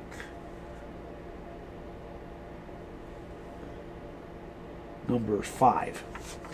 Is debatable in all cases in which the motion proposed to be reconsidered is debatable, and when debatable opens to debate the merits of the question whose consideration is proposed. Yeah, that's the different answer. Yeah, that's not what we're looking at. Yeah. That was B or something. That's actually B. Yeah. And then 321, 10 to 22, further rules and explanations. The effect of making a motion to reconsider the suspension of all action that depends on the result of the vote proposed to be reconsidered. Either A, until the motion to reconsider has been voted on, and if the motion is adopted until the reconsideration is completed, or B, if the motion to reconsider is not taken up until the suspension terminates, as follows. If no more than a quarterly time interval will elapse until the next regular session, the suspension terminates with the adjournment of the next regular session. But if more than a quarterly time interval will intervene before the next regular session, the suspension terminates with the end of the same session in which the motion is made. And here, mine says, if the next regular business session will be held within a quarterly time interval, it may also be called up at any meeting of that next session. I'm calling this one shitty. It's just terribly worded. It is badly worded, but look what happened to my Roberts. The spool, it's been working itself off the spool. See how... That means you got to rethread it. But isn't that, like... That sucks. I've really dog-eared this thing. I'm going to need to get another one soon. You literally got to... But I don't know where the... There it is. Okay. Yeah, you literally got to feed it through the... Yeah. Yeah. JJ says bad. That's only because he got it wrong. I got it right. No, this is just a badly worded question. It is a badly worded question. So I'm calling this one shitty. But I explained. Yeah, you can put it up there as shitty. Doesn't give you any points, but you can put it up there as shitty. It was very badly worded, I thought. But I'm just laughing that JJ got it wrong. It's the first time I've seen That's what she's trying to do here, JJ. Re-roll the binding. I can't. It's not working. I'm working on it. I know. It's sucky. It's awful. It's trying to escape. This is why I don't like spiral bindings. It doesn't like me. It's trying to get away. Okay, so who's asking who? I gotta ask you, so hand me this stuff. It doesn't. You dropped my parliamentary opinion. You dropped your parliamentary. I had a whole question. This is like the flag. It can't touch the floor. Don't tread on me. This damn binding. You just skipped a hole. No, I didn't. Yeah, you did. Right there. See that? Oh. I missed the hole? That's what she said. That's what he said. Excuse me. Okay. Keep going. Anyway. All right. To second a motion. Does not mean you agree with it. Is an important step that must be documented in the minutes. No. B, indicates that at least 2 members favor the motion. No. C, is mandatory for consideration of any question. No. D, the word support may be used. No. So what's the best answer? That's for you to figure out. Okay, start again. To second a motion. Uh-huh. A, is an important step that must be documented in the minutes. No. B, indicates that at least 2 members favor the motion. God, that's really worded badly, okay? C, is mandatory for the consideration of the question. Isn't there some things that don't require a second? Okay. D, the word support may be used. C. It's D. Support? But a second doesn't necessarily mean you support it. I agree with you. That's a shitty question. I agree with you. Let's but look at the I'm only reference. reading what it says. I know, but let's over read there. the references because that is shitty. It doesn't mean you support it. Section 4, excuse me. Lay back on the front, page 36. Under obtain the floor, making a motion, seconding a motion. You support it being heard doesn't mean you support the motion. It says the word support may be used. 36. Oh, so it's saying that if someone does support it, they can use that. A second merely implies that the seconder agrees that the motion should come before the meeting. Yes. Not that he necessarily favors the motion. Yes. Which you actually said in the first place. I did, but that was worded very tricky, but I'm not going to call it shitty now. Because all it's saying is if you do happen to favor it, you can say, I support, and it's treated as a second. A member may second a motion even using the word support as indicated above, because they like to see the assembly go on record as rejecting proposal if they believe that vote on the motion was such a result. So where does it say to support it? I don't think it's shitty anymore. But look, it's not just that it got out of my binding. Look, the binding's all... Well, it's bent. Yeah. Because the other one here has this little bend hook in it. Okay, I'm going to put a... Can you put a bend hook in that? I can try. I've got long fingernails. You don't. I can try. Otherwise, I'll have Wayne do it with some pliers. There. Okay, perfect. Now it can't escape. Did we make that one? No, we didn't make that. I agreed it was okay. Yeah. All right. Who's next? You, me, you? You're asking me. I'm asking it's you. the 13th. It's a Friday the 13th. I don't know. Is it I don't Friday? know. It's the 13th. No, it's a Thursday the 13th. Day of bad luck in advance. Okay. What? Oh my God. I'm glad you have this one. The provisions in the call to a mass meeting Okay. have a force equivalent to the bylaws of an organized society. I know. I have no idea what the fuck you're talking because they define the rights of the sponsors to limit the participants to specified rules. B. Determine whether the meeting will lead to a permanent organization of a society. C. Allow the participants to operate with the greatest degree of freedom. D. Define the subject matter within which motions or resolutions are in order. Okay, give me the first part of it again. The provisions in the call to a mass meeting Okay. have a force equivalent to bylaws of an organized society Okay. because they A. Define the rights of the sponsors to limit the participants to specified rules. No. B. Determine whether the meeting will lead to permanent organization of a society. That may not necessarily happen. See? C. Allow the participants to operate with the greatest degree of freedom. Not necessarily, because they're part of the material rules. D. Do they have parliamentary rules though? Because they have no bylaws. D. Define the subject matter within which motions or resolutions are in order. I think it's D. It is D, but I have no fucking idea why. Well, it makes sense because you gotta scope the meeting for something, and that's what that would kind of do. So, You don't want to read that? no, I don't want to read that. I want to take a nap. I want to read that one because we don't know Okay, much we'll about read it. mass meetings. All right, section 53. I've really mangled this book. It's from being in luggage. It's getting thrown around. You put your Roberts in your luggage and not your carry-on? You know how much shit I What's the carry? matter with you? I'm not going to want to be reading it on the plane. No, but you don't want to get it being lost luggage either. I'll live. I have it on Kindle. I wouldn't mind having a copy on PDF, but I still don't know if they actually have done that yet.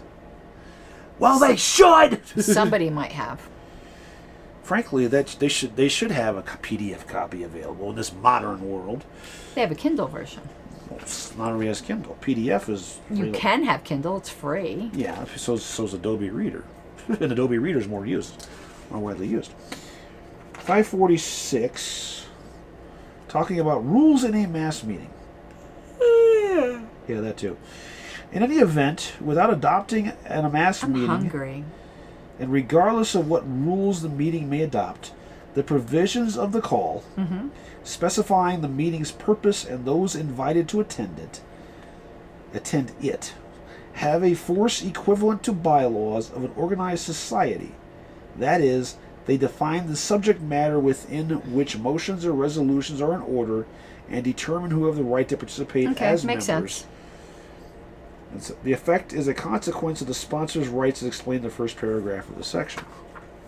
And Gregory, I thought I just assumed you knew that. Do you know that? You don't have to buy a Kindle. Yeah, I know. Okay. I know. I don't don't like a Kindle because it's to me it's some of its abilities, unless I'm not using it well, are limiting. Okay, I This is don't. Adobe. Okay, But that's just me. I haven't bought a Kindle since the Kindle DX, and I love my Kindle DX. I don't know about the modern Kindles, but the Kindle DX is fantastic. It's that weird, it's like that yellow background, but it's perfectly readable in full sun. Okay. That's what makes it very useful. So I had the Kindle DX when I lived in Florida, and I'd read on the beach with it. You can't do that with your phone. Actually, I can. Well, I adjust can't. the brightness on the phone, and I can't. There's And I actually couldn't on a- my iPad, but the Kindle e-paper, at least the Kindle DX, it was fantastic, and I'll never get rid of it. Amazon tried to buy back my Kindle. They want to do a trade-in for, I'm like, nope. Plus the Kindle DX is really big, yeah.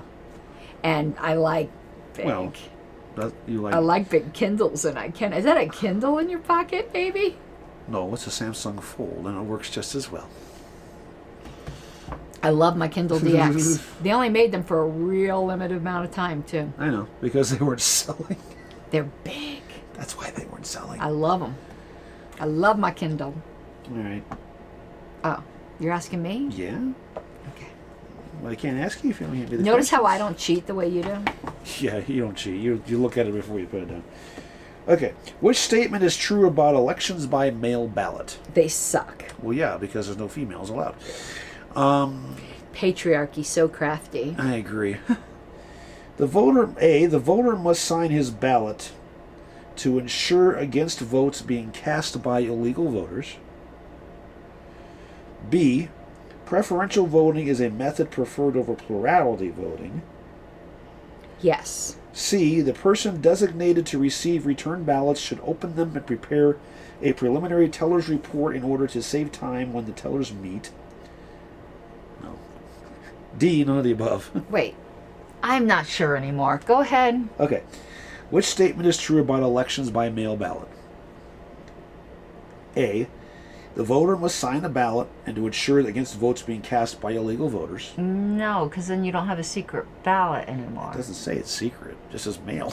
Ballot entails secret. Not necessarily. Yes, it does in Roberts. B, preferential voting is a method preferred over plurality voting.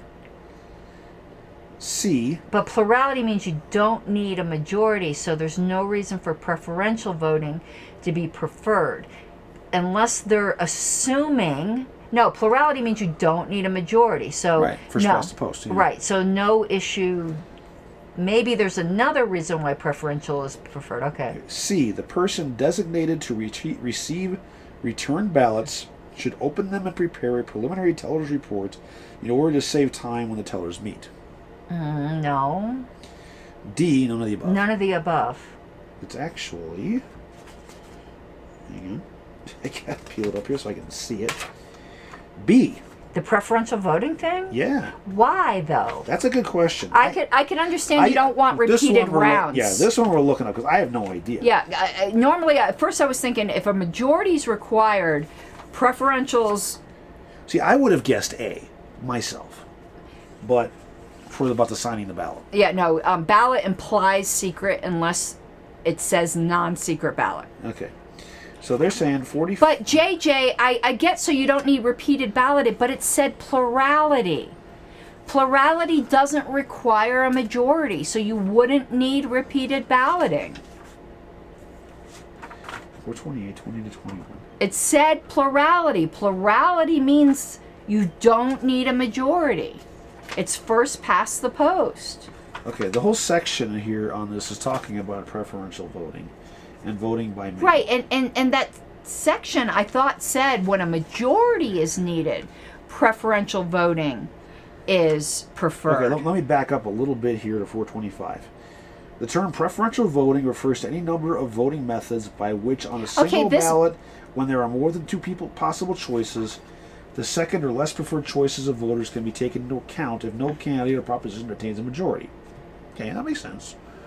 That's what we're used to. Yeah, but see, JJ's going, but it still means a majority don't want the person elected. Yeah, that's the risk you take when you say plurality. Yeah.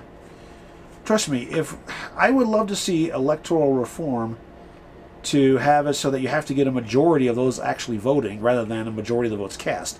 Because every single time we have a presidential election, they get elected with 25% of the vote, maybe.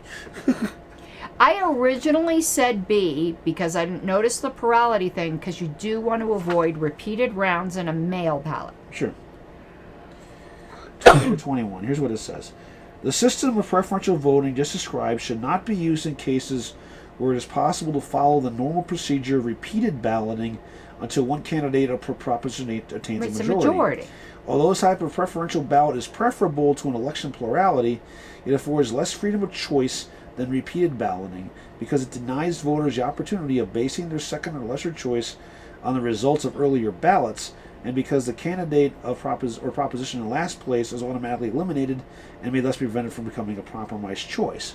So what they're saying here is that the preferential takes away strategic voting. Yeah, but it takes away strategic voting in a situation when you can do repeated balloting, but This is a weird question. It's a bad question. I still think it's D, but I got it wrong. Whatever. I think it's a shitty question because if you choose plurality, you're choosing plurality with all of its risks. I would argue that preferential for my mail is preferable because it cuts costs.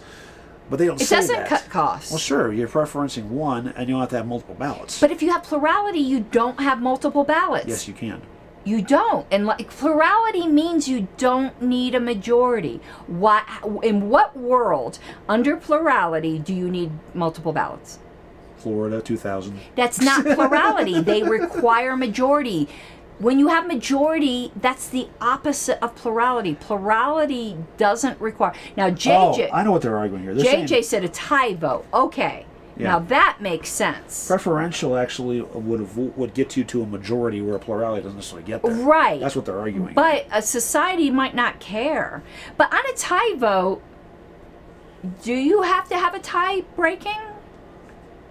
You can have a tie on preferential Usually too. that's done separately. Isn't that usually like no, in preferential it's done by random. I don't know about by plurality how a tie vote is handled. Usually that's handled by in some form by the authority that takes care of the balloting. Greg, on Usually it's like a draw a card, Right. draw a card, slip a coin, something like that. I don't know about the rules in plurality, but in preferential, when you have a tie vote, it's broken randomly. So it's not a tie isn't an issue in preferential.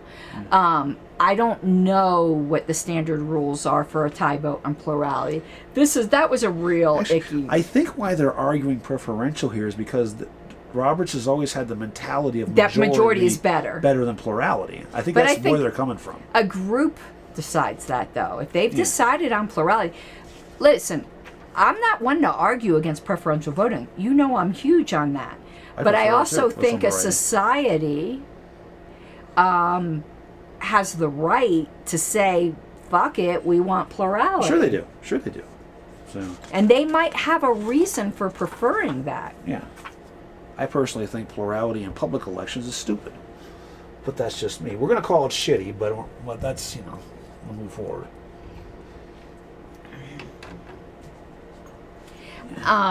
And Gregory says it's not saying you have to do it that way. It's saying it's preferred. Preferred by who?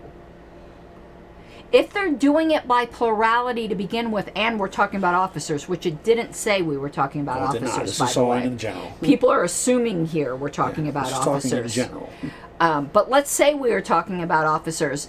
If that question was talking about officers, it would mean that plurality would have to be in the bylaws, or it's just not even an option. It wouldn't even be part of the question because it's just not allowed. Right. It's not that it's preferred; it's just not allowed. Yeah, and It'd be out of order. And because we explicitly in our bylaws allow for approval voting in certain cases. But we still require a majority. But Approval yes, voting we is do. not. That's why I was going. We do Yeah. require a majority, which fits the bill Yeah. of what a preferential Yeah, does. but approval doesn't have to require a No, majority. it does though. not. But we put that in because we want that. The LNC all the time does approval without majority, and I think that is just so foolish. Yeah, something you got to fix. And it's not, but it's they do it in the motion to appoint committees, and I get overruled all the time. Yeah. Anyway, next question. Is it me to you? Yes. Yeah. Okay. This is strong. I haven't how much? I drink 2/3 of a glass. Yeah, maybe because it was like right up to this edge. Yeah. Turn around a little bit, like right to the top of that Yeah. cake edge. I'm loopy. I don't see what being a male bows on anything. Me either. That's why we think it's a shitty question. Well, the section that talks about this is in a mail ballot in Roberts. No, it's not true. He said any argument you make for preferential voting over plurality and over plurality, yes, you're correct. He is correct. Yeah. It doesn't hold true for multiple rounds that require a majority, the way our officers do. Yeah. No, he's correct. Gregory is correct. Yeah. The reason they have mentioned it as male is because in the section in Roberts about You're voting going to by get mail. 2 bites at the apple again, you fucking bastard. Why? Because this is a Saturday. Well, that's just the way it works. You've had a couple of those too. You've had 3 in a row, and you blew it. Yeah. So what are you complaining about? You lose a baby. Okay. I'm hungry. I have a hollow leg today. There's no comment. What is there to eat here? You're looking No comment. You're looking delicious. Okay. Leave German sausage out of it. Okay, are you ready? That's not what she said. And by the way, is there a time we have to be finished by? Because I know Lydia's probably What time bored. is your? My meeting is at 6. It's 4:15 now, so we got a little time. Yeah, I just What didn't know. what kind of prep do you need to worry about in advance? Let me ask you that. Let's ask it that I way. haven't looked at my emails, which I'm going to look at while you're considering this question. So let me answer that in a few minutes. Okay. Because I might have emails of stuff for me to do. So far, my only prep is I need to be there about 20 minutes early. But Let's take it to 4:30 and let's see where things are at that point. Do a quick pause, see what's at, and go from there. Okay. a quick pause. Pause. I'm hungry, A quick though. pause. Where's Just pause. Wayne? Wayne! Okay. Honorary membership confers. Oh boy. A. None of the rights of regular membership. Okay. B. The right to attend meetings but not to speak. Okay. C. The right to attend meetings and to speak. D. The right to attend meetings, to speak, and to vote. C. Yep. I wouldn't have known that. I'm just going. Well, okay. Here's. I would have known B, attend. Yeah. But I wouldn't have think to speak. I was thinking that, and I'll tell you why I say that. Definitely attend. No doubt about that. Yeah. No question there. None of the rights doesn't make any sense because then what the hell's the point?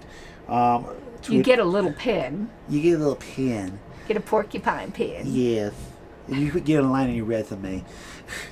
Why did we turn like stereotypically insultingly gay for that? It's so easy. Anyway. Like that was so weird. Oh God! But Apologies. honorary members don't vote. That's why they're honorary, not full. So that left attend and speak. So he's ahead by a point. Fuck you. Promise. I'm hungry. Wayne! God. Oh, you're asking me now, right? Hold on a second. Oh, you calling him? Yeah. I don't think there's anything to eat. Shut up. I didn't say anything yet.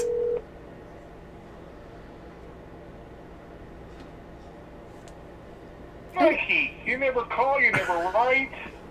And your wife is reverting to cannibalism unless you bring some food down I'm here. hungry, Wayne. Well, hang on, we just had pizza. I know, but I'm hungry. I'll make you a burger. I don't want a burger. Well, what do you want? I don't know, but not a You want burger. a chili dog? Okay, that is just so ripe for interpretation. So yeah, I said German sausages, but that wasn't any good no, either. chili dog sounds good. No bun. Chili dog with no bun. Okay. Yeah, and Mike, more. Make Mike, that. you want anything? Make that too, but don't forget the cheese and onions. You want the bun? Yeah, yes or no, fine, whatever. No, that would be a yes or a no. Do you want a bun? Yeah, I'll have a bun. What the hell? And we need more wine And women. and What? and hookers and blow. We need more wine. We have more sangria. Yeah, that's what I A mean. bunch of it. We need more. What proof did you make that anyway? Yeah, we need more red-colored rum. I used just a little bit of rum, a little bit of brandy, and the rest is all fruit. A little bit being how much? Yeah, because this is getting me snockered. She said I've had a full glass and she's like she's had like 3. Well, that glass is like the size of 3, yeah. Not this one. This one's not that big. Nah, Yeah, it's it is. Okay, well, we need more wine. kind of like a brandy snifter, but anyway. Well, come on up and get it. I can't. I'm recording. My people are watching. You're live while we're having this discussion. Doesn't sound like you're recording right now. Yeah, You're live. You're live. You're on the air. Okay. Okay. Give him a bunchy. No. Oh, Wayne. Right.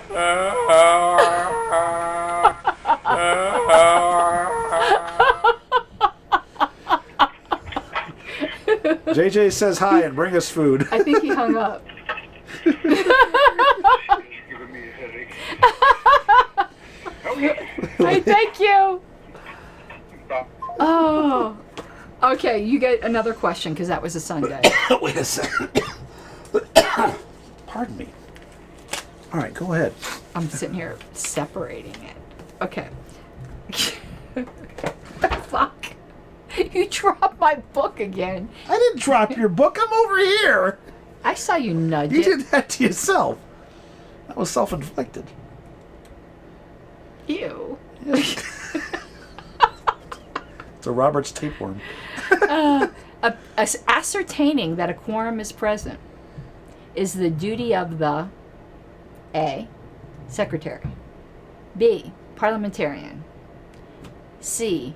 Presiding officer, D. Credentials chair. Well, it's definitely not the parliamentarian. So A was secretary, B was chair. No, B was B parliamentarian. was parliamentarian. C was chair. Mm-hmm. And then D was the... Credentials chair. Oh. It's not the credentials chair. And Okay, on one hand, you could argue it's this. Okay, well, okay, what type of meeting is this? It doesn't say. It doesn't say. Oh, It just shit. says ascertaining a quorum. Okay. Technically, the chair declares whether there's a quorum or not. But this is ascertaining if you have one, not declaring that you have one. And usually that falls under, I would say, the secretary because of taking a roll call or similar. But this is it's one or the other. Yeah, really. No doubt.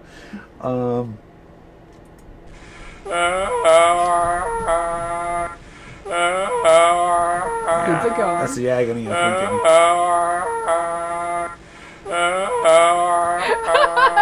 It doesn't stop until you stopped it. You know, so I keep stopping it because it'll. Because you got to suck on loop. I'm going to go with the secretary. It's the chair. It's the chair. The chair is actually the one who declares whether there's a quorum or not. How does he make the determination if he doesn't have any numbers? Given the numbers isn't the same as determining. It's reporting the facts for which someone else determined something. Well, in that case, that's not ascertaining. That's just repeating. No, it's ascertained. It's like, so when the secretary says and the votes are, 10-5. Yes. The chair then examines that in their head and says the motion carries.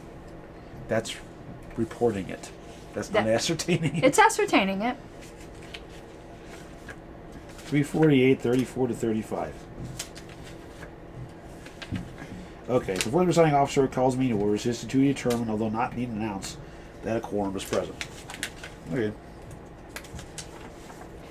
All right. But it says ascertain. It doesn't say determine. Ascertain's the same as that. No, an ascertain is what a donkey does. I'm breaking all these up because this is so satisfying. Oh, baby. It's like watching a pimple popping video. You do those all the time. I do. They're so great. You don't watch them? I've seen one or two, but what they don't tell you One on or those, 2,000? No. What they don't tell you on those videos is that they zoom in so far down that the little blackheads, which are not as big as the head of a pin, look like they're frickin' Crater Lake. Some of them don't zoom like that, but a lot of them do. Yeah. Okay. What I gotta figure out is why people don't get their face washed up that cause all that clogging in the first place. I like watching the ones that are like the subcutaneous cysts. Well, a lot of them are like around the nose. No, I mean the ones on the back that Yeah. are like, they just keep going. It's like whipped cream. It's awesome. I know.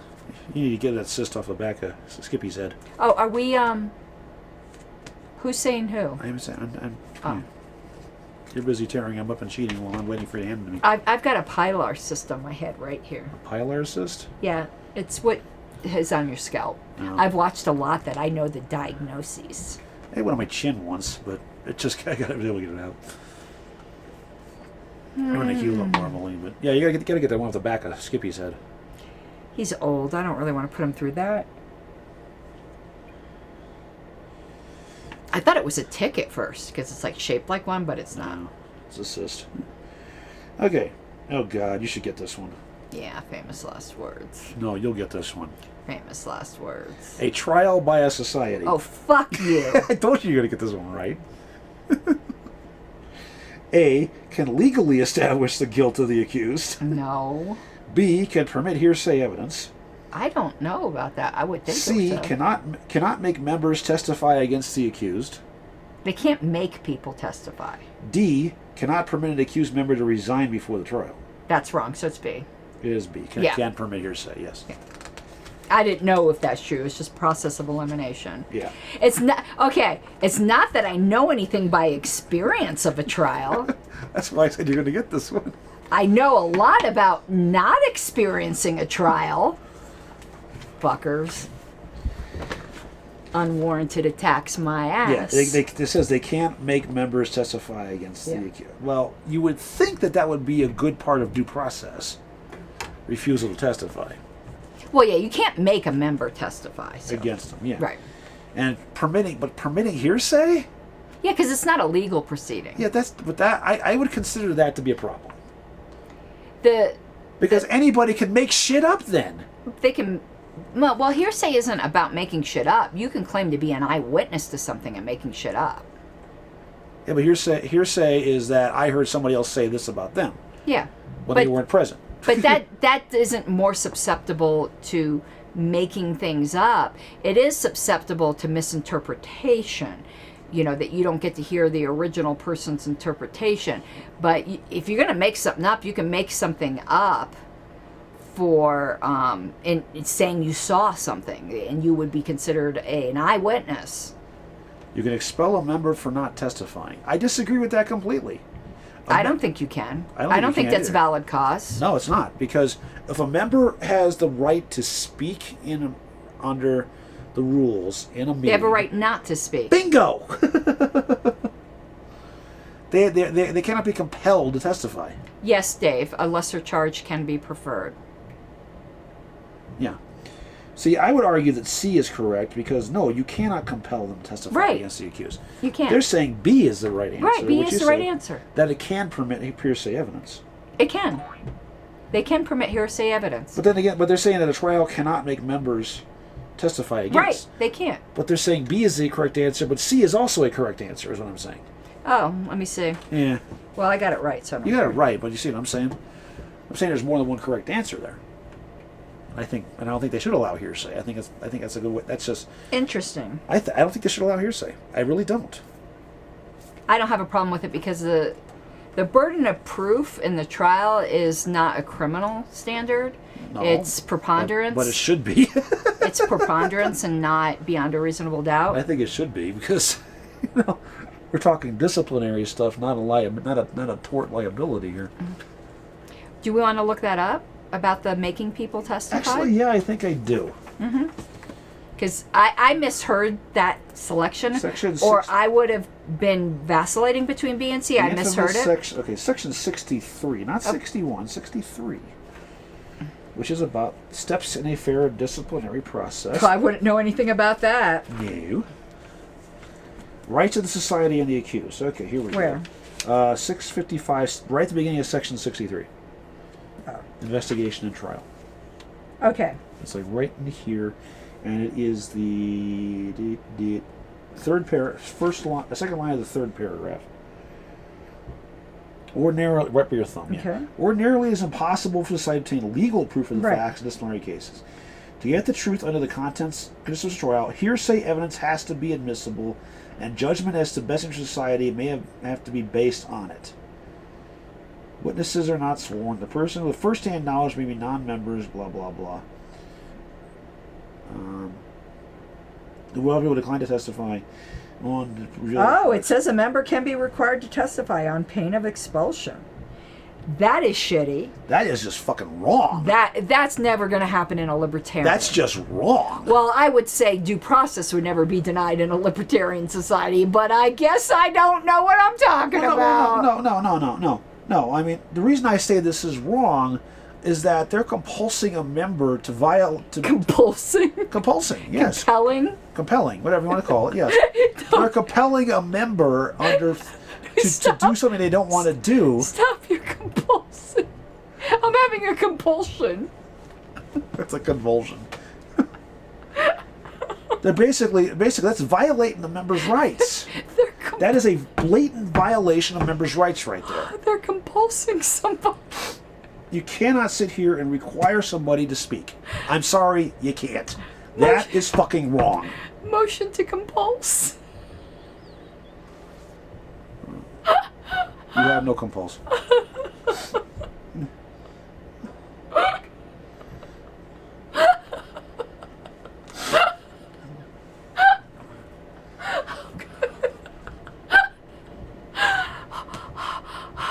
Oh my God, Look, JJ's... Yeah, JJ, imposing the maximum penalty Yes. for refusing to have your rights violated? Yes. That's wrong. That's wrong. JJ's authoritarian is coming That is out. pure freaking wrong.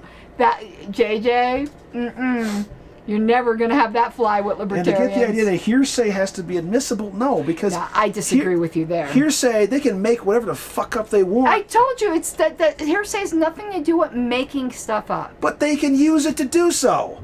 You can do that with people who claim to be eyewitnesses. No. Eyewitnesses lie all the time. What do you think Eyewitnesses- false rape allegations are? I was raped by him. That's not hearsay. You're claiming something you experienced and you lied. But that's not what hearsay is. Hearsay No, is that's two different people outside the presence of the defendant are saying something about when that's not the case. No, but you're saying that it makes something susceptible to lying. I'm Yes. saying all testimony is susceptible to lying. Hearsay is not more susceptible to lying than eyewitness testimony. Lying is lying. It can happen with any kind. Hearsay is excluded because you can't cross-examine the person who actually said it. In a legal circumstance, it keeps you from being able to face your accusers or those presenting evidence. That's why it's not allowed in a legal trial.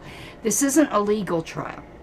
It has nothing to do with it being susceptible to liars. Part of due process is being able to confront your accusers. In a legal case, it is for sure. I would argue it's in this case. Due process.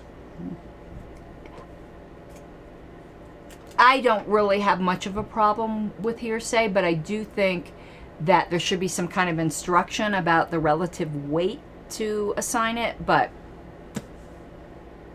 I agree with them on things such as a trial with the limitations here. You don't have subpoena power. You can't compel non-members. That sometimes the only evidence you have... So then how can you compel members? Because a member Under is... threat of expulsion. That's a double standard again. Well, a non-member, you have no power to do anything to them. That's why they're saying that. Now, I don't agree you should be able to compel members, but you have some kind of authority over them that you don't have over non-members. Oh, JJ says it's not even preponderance, it's morally convinced. Boy, that's beyond subjective nonsense. Yes, there are some exceptions to hearsay. Dying declaration is another. Yeah, that's one of the few. Gregory, why are you gossiping about me and JJ? I don't care if you gossip about JJ. And he did beat me up, just so you know.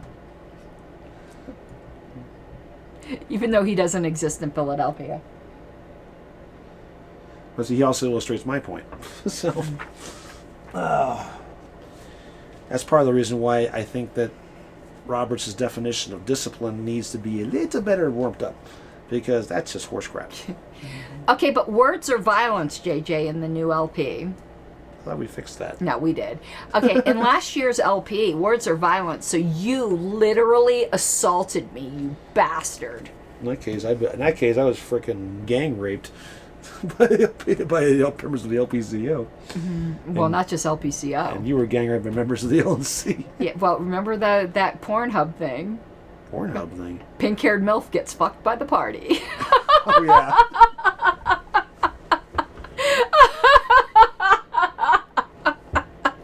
The funny thing is, and I'm going to say this bluntly, if somebody had actually done a porn video with that theme and used a barbed dildo, yeah, that would have been a hit. it would have been a hit, and they wouldn't have found it grounds for removal. No, because like all because that. they'd be too busy fapping to it. Yeah. Anyway, that's that was my favorite All right, meme. we're past 4:30. We're going to check your email. And see what you Okay, think. that was my favorite meme of that whole thing, though. That was good, but because that was a spinoff on the one with Bill Weld, where it says "blonde fucks the entire party." Oh, okay. I don't think. Oh, I do have 3. No, this is Pink Flame of Liberty. I keep getting JJ. Look, I got an alert from academia.edu. I keep getting this one from. It's not showing up on the screen. I know. I'm telling him about it. Surviving Doomsday: Emergency Bylaws Provisions by Jonathan M. Jacobs. Okay, let me find. This is my regular email. I got a bunch of spam. Free sticker. Okay, let me. Like it's 1973. There was an election in 73 for anything federal, guys. Turn your head so I could read an email. Eyes are closed. Hands over my eyes. That's on camera, so they can see that. No, they can't. They can't. No, I mean me. Oh, okay. Receipt, survey responses. What's this question? I did do that. I'm making sure none of this is confidential. That's fine. 1 second. I think all of this, if there's time. Okay, nothing's confidential. You can open your eyes. Okay. I just wanted to make sure before I pulled up any LNC Oh, that's stuff. fine. It's all public. No worries. There is. Okay. It is a spreadsheet workbook. Please look at the tabs on the bottom for individual work. Are they called worksheets or workbooks? I mean, the whole thing's a workbook. Right. So what are the sheets called? Either tabs or worksheets. Worksheets. Either one. Yeah.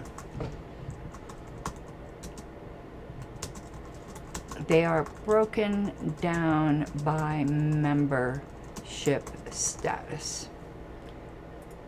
Candace Owens announces new daily podcast, hints at shocking story to be discussed in first episode. Who? Candace Owens? Yeah. Okay, I have another question for you. Now that's a good looking mom. Oh, Candace Owens? Yeah, she's cute. Yeah, she's gorgeous.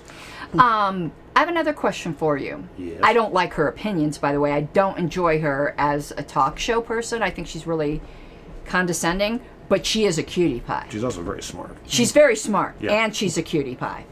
Okay, what's the question? Okay, my question is, yay, chili dogs. That wasn't my question. You said you needed some more wine, but it sounds to me like you have plenty careful. of wine. No, I need Sounds more like you wine. have plenty of wine. Where's the down cheese and onions? I need more wine. there. Sounds to me like you have plenty of wine down No, I need... Wayne, say hi. there. Hi. No, everyone wants to see your face. Your face isn't in camera. Hey. Where's the cheese and onions? He forgot the cheese and onions. The what? He wanted cheese and onions. It's in there.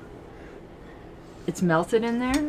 It's supposed to be on top, man. Uh, Hey, Quinn, one more thing. Could you grab me a Pepsi out of the fridge? yeah, and some more wine. What?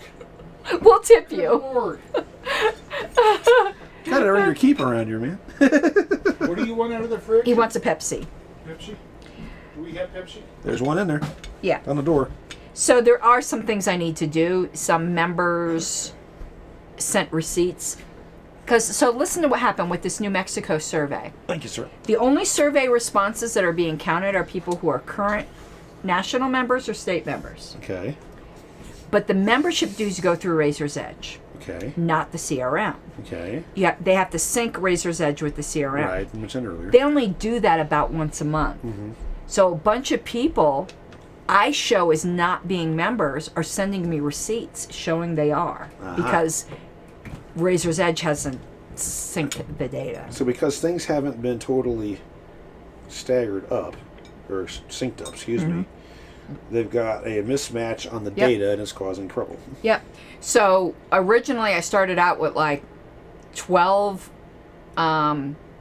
disqualified responses. I think I'm down to like 6. People have sent me receipts. So I will need to correct that. So we can go to 5 and then I think I need to do LNC work. Okay. So who's asking who now? I don't know. Where's the sheets at? Those hot dogs are good. It's kosher. It's not a nasty hot dog. Kosher hot dogs are the best hot dogs. Yeah, they're made out of kosher lips and assholes. 19. So I'm asking you. Yes. Thank you. So he takes a drink. He's got to test it. He's my taster. That's a good batch. I done good on that one. Yeah, and you're bouncing the floor. See, Wayne, now you missed the joke right there. You saw it's a good batch. Okay, you ready, Mr. Seebeck? So we got 20 minutes. Okay. And we're up to August 19th. Only 20 Are we recording next weekend? Um, So we can catch up. maybe. I don't know yet. No, maybe. I got 3 rooms of floorboards I got to put together. Okay, I'm going to do Yoda. We either do or we do not. And let me tell you why next weekend's good. Just so you know. Is pretty soon I'm going to be really heavy campaigning. Right. Door knocking. Weekends are going to be really filled with You have that. to do all that work just to find your missing bowling ball? What is? No, I'm doing for my campaign. I thought that's what you were campaigning for. Your missing bowling ball. I'm campaigning for town council, baby. Okay. Oh, God. In which case, Is it improper for the president to remain in the chair? All of them. No, I'm kidding. What is it? When a motion is made that commends or censors him with others. Okay. So a mass commendation or censorship. Right. B, when election by voice vote is being held in which he is a candidate. Yeah. C, when debating an appeal from the decision of the chair. No. D, when an appeal from the decision of the chair is lost. It was definitely not C and D. Yeah, you and I know a lot about those two, more than most Right. people do. So A was When a motion is made that commends or censors him with others. Censures. I said censures. You said censor, but anyway. Censure. Yeah. Yeah. U-R-E, not O-R, yes. Yeah, you are. Okay, B. When an is- election by voice vote is being held in which he is a candidate. Good hot dog. You haven't eaten any of yours I'm yet. thinking first. I'm going to go with B because I think that's the more definitive answer. I would have agreed with you, but it says A. What? And to me, I don't see why it's A because it's something that he holds in common, not with every member of the assembly, but with others. But it's A. We might want to look at this, but Yeah, I tend to agree that shouldn't be it. B is clear as bell because of conflict of interest. But they claim it's not. They claim it's not. That we always in the LP, when the election is for an office that the chair's running for, even at national conventions. Yeah.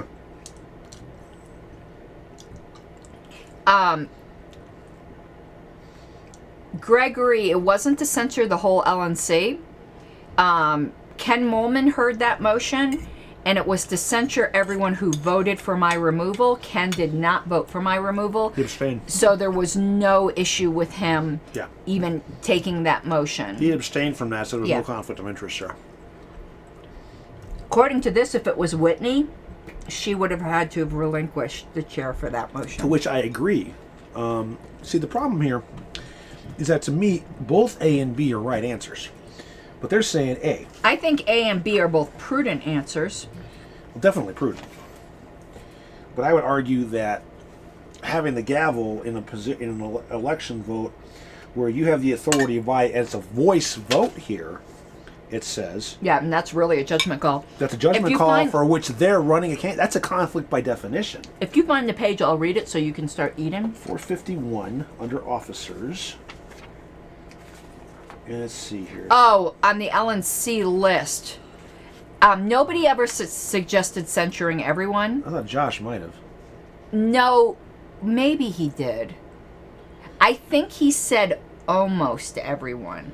Each time I've seen a mass censorship come up on the LNC, it conceded that there were some people who never really got involved in the dirty stuff. Right.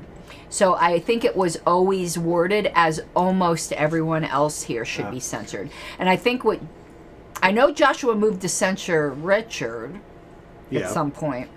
I don't think there was ever a motion to censure everybody, because there certainly were some people that never really got some people just involved. never really responded to anything to it. Who? There were some people in there just never didn't get involved at all. Yeah. Yeah. Okay. You were talking about what? Like about Stephen Nikala. There's like absolutely.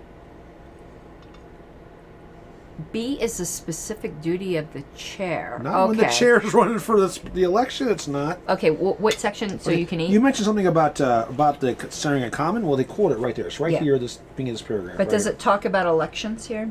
Okay, I'll look. Right there. This paragraph. When a motion is made that refers only to the presiding officer in a capacity not shared in common with other members, or that commends or censures him with others, he should turn the chair over. So it specifically lists what A was. Okay, that's running a yellow light. Note, JJ, when the chair is running for that office, it is not part of the job because there is an inherent conflict of interest by definition, especially when we're talking about a voice vote. I can't find anything in here that says that. Let me see, 29 through 35. Now, we always just do that in the LP. And it's the right way to do it, really. Part of the problem with some things that Roberts comes in there is that they don't take into effect what appearance of conflict of interest is, and when they're Okay, discussing let's these see. things. They're so astronomical with the procedure, they forget about the optics. That's part of the problem.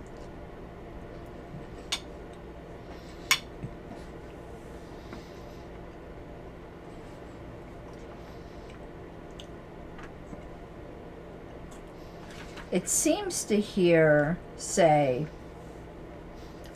that it's the duty of the chair to state and put all questions that legitimately come before the assembly as motions or that otherwise arise in the course of proceedings, except questions that relate to the presiding officer himself in the manner noted below. But I don't see anything noted below. See, that's the thing. Questions relating to the presiding officer, Yeah. including their election. I think there is JJ says it's not a conflict under Roberts. Well, that's because Roberts doesn't concern itself with ethics. It concerns itself with process. But and it ignores the ethics and the optics in the way. But this which is one of its question fundamental is flaws. about, though, what Roberts says. So Yeah. it's A, even though you and I both think it should be B as well. I can't find anything in Roberts that says it should be B. Exactly. Now I'm going to slurp up my chili. It's a good hot dog, huh? Yeah. I guess I'm used to having the chili and cheese on top rather than underneath everything. Or the cheese and onions on top rather than underneath everything. I meant just the hot dog. Yeah. I think it's Nathan's. Either Nathan's or Hebrew National. I love both of those. We really got dirty. We're sitting here eating wieners. I didn't know you liked wieners so much. Jack and Diane here. Sucking on chili dogs. Yep. Does Lydia know you like wieners? She likes wieners. Yeah, but did she know you did? I eat a lot of hot dogs and corn dogs. Okay, here's I'm one of those guys who thinks that there should be, at least at a state fair, someone needs to make a corn dog where the hot dog is wrapped in cheese before it's dipped in the corn dog batter and fried. I think it would sell. I want another hot dog. Wayne! Wait, she's another wiener.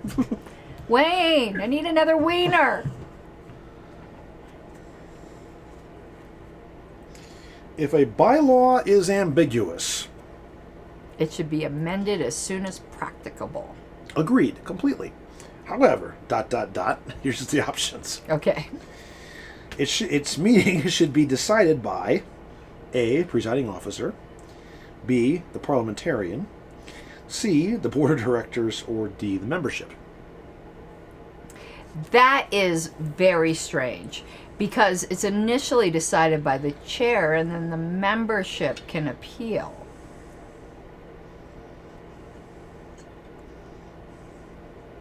But the principles of I'm interpretation letting you contemplate. say it's the right of the members to determine. So I'm going to say membership. You're correct. You were correct in how you deciphered it, but you're also correct in the answer. Yeah. I mean, it's the chair, but by not appealing, the members are deciding. Correct. So In the instant case, the chair should decide, but you the members used have in the ultimate. instant case. How fancy pants can you be? In the instant case. Oh my God, foo-foo. I could have been a lawyer, but I chose not to. In the instant case. I could have been a lawyer, but I chose not to. The Latin He has sucks. his little pinky out while he's drinking his tea. In the instant case. Don't be compulsing people. To speak against themselves, yes. See, I would never last in law school. I don't have a tolerance for their bullshit. Oh. See, at my job, we do things like motion to compel all the time, and I'm just envisioning motion to compulse. Well, it's compulsory, isn't it? To make something compulsory is to compel something, or to compel it, you know. No, it's not or compel, it's compel. It's a word because I said it is. Oh, God. So, oh, no, no, I'm asking you now. Yeah, okay. Ever heard the word bullshit? You ever heard the word bullshit? No. It's bullshit in bulk. I invented that word. And that's why I've never heard it. I have a whole dictionary of words like that, I can imagine. including filibuster, which I know you've Yeah, heard I of. did like that one. If a regular, excuse me. If the regular presiding officer Yes. of an organized society fails to perform the duties of the chair properly in a meeting, Yes. a motion can be made to A. Yeah. Declare the chair vacant. B. Declare the vice president as the presiding officer. C. Suspend the rules and take away from him the authority to preside during all or part of a given session. D. Elect another member to serve as temporary presiding officer. Okay, read it again one more time. And the choices. If the regular presiding officer of an Yes. organized society Yes. fails to perform the duties of the chair properly in a Yes. meeting, Yes. a motion can be made to Yeah. A. Declare the chair vacant. Not JJ's immediately. just spouting phrases for no reason. B. Declare the vice president as the presiding officer. No.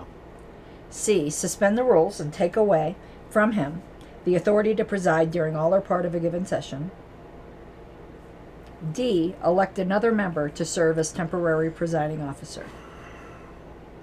Okay, it's definitely not B. The wording of C has gotten me tricky here. Say that one more time. Suspend the rules and Right. take away from him Take away from the chair. the authority to preside during all or part of a given session. That's not the same as removing them from the position of chair for the session. That's differently worded. Okay. Because it doesn't strip them of the chairmanship, just of the powers. That's different. So I'm not going to say C.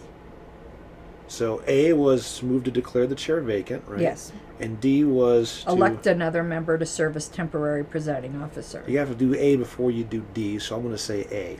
It's C. No, it's... Ow! Here you go. Wayne! Why is JJ talking about camels? Extra camera roll. Why is he talking about camels? Don't you know what in camera means I legally? do. I do. It means like in the judges' chambers. It means in scope, yes. Yeah. An in-camera inspection.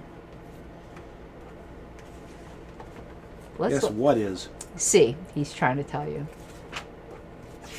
Well, make me go lawyer on you, JJ.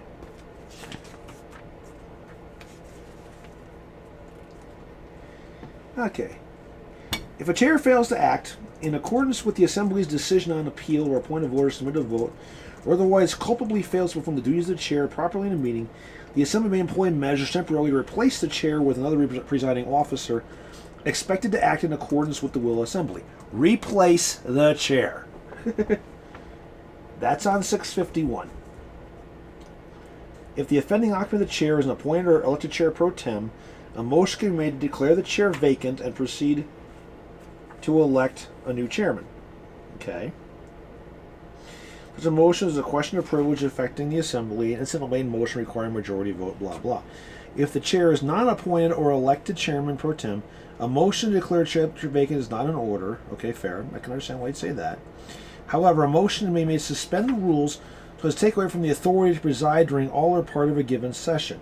Double asterisk, this because truly of the bylaws provision to the effect that the president shall preside at all meetings, so such a provision is clearly in the nature of rule of order, which may be suspended even if in the bylaws. I can believe that. And Alicia quoted that during the meeting. Yeah. Because someone was claiming, even though the motion ended up failing to, remove Whitney from being able to preside at the meeting, they were like, no, but the bylaws say the chair presides. And Alicia or Aaron, with Someone. Alicia whispering in his ear, Yeah. got up and said no, and they quoted this footnote. Yeah.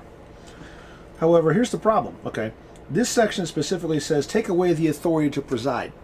But 2 paragraphs earlier, and I quote, the Assembly may employ measures to temporarily to replace the chair with another presiding officer. They say that the Assembly can remove that person from the position and put somebody else in. This is saying that they can remove their authority, but not remove them from the position. They're 2 different things, and they're in conflict. Potentially, but I think the meaning's clearer in context, but I do think the wording could be clearer there. Because what they're trying to do here is they're keeping the title but taking away the authority. The other one says remove the title and authority. But because removing too an officer is such a big thing, I don't, well, anyway, I've drinking a lot, so Yeah. drinking. I'm being compulsed to drink. So this is one of those cases where, once again, Roberts, well, it doesn't matter where it's a temporary occupant or not. It's a separation of the position and the duties attached to the position, not who's sitting in the seat. I've got another question for you. Yeah. Rather than bringing it up at the beginning of the meeting, Yes. you know what I'm talking about. I'm going back to an earlier discussion Yeah. about alternates. Yes. Should I just bring it up on the list? Why not? That's an advantage. However, if you're going to do it, you better do it now. Well, I'll do it when we're done with the show. Yeah. But what do you think, JJ? I don't know. I haven't really decided what I want to do yet. Yeah. Well, see, once again, this is a case where Roberts confuses the position and the title versus the duties of the office. JJ says bring it up on the list. Probably the best answer. And that is something that they continually get conflated in here incorrectly, in my opinion, because you can have the duties without the title. Well, shit. Oh, Well, you defaced the holy I holy writ. I smeared some chili on the page. Whoopee. It's my own book, so Oh, be still my heart. Look, by the way, in camera, in private, yeah. in particular taking place in the private chambers of a judge, like Yeah. I said, in the judge's office is how I know it. Yeah.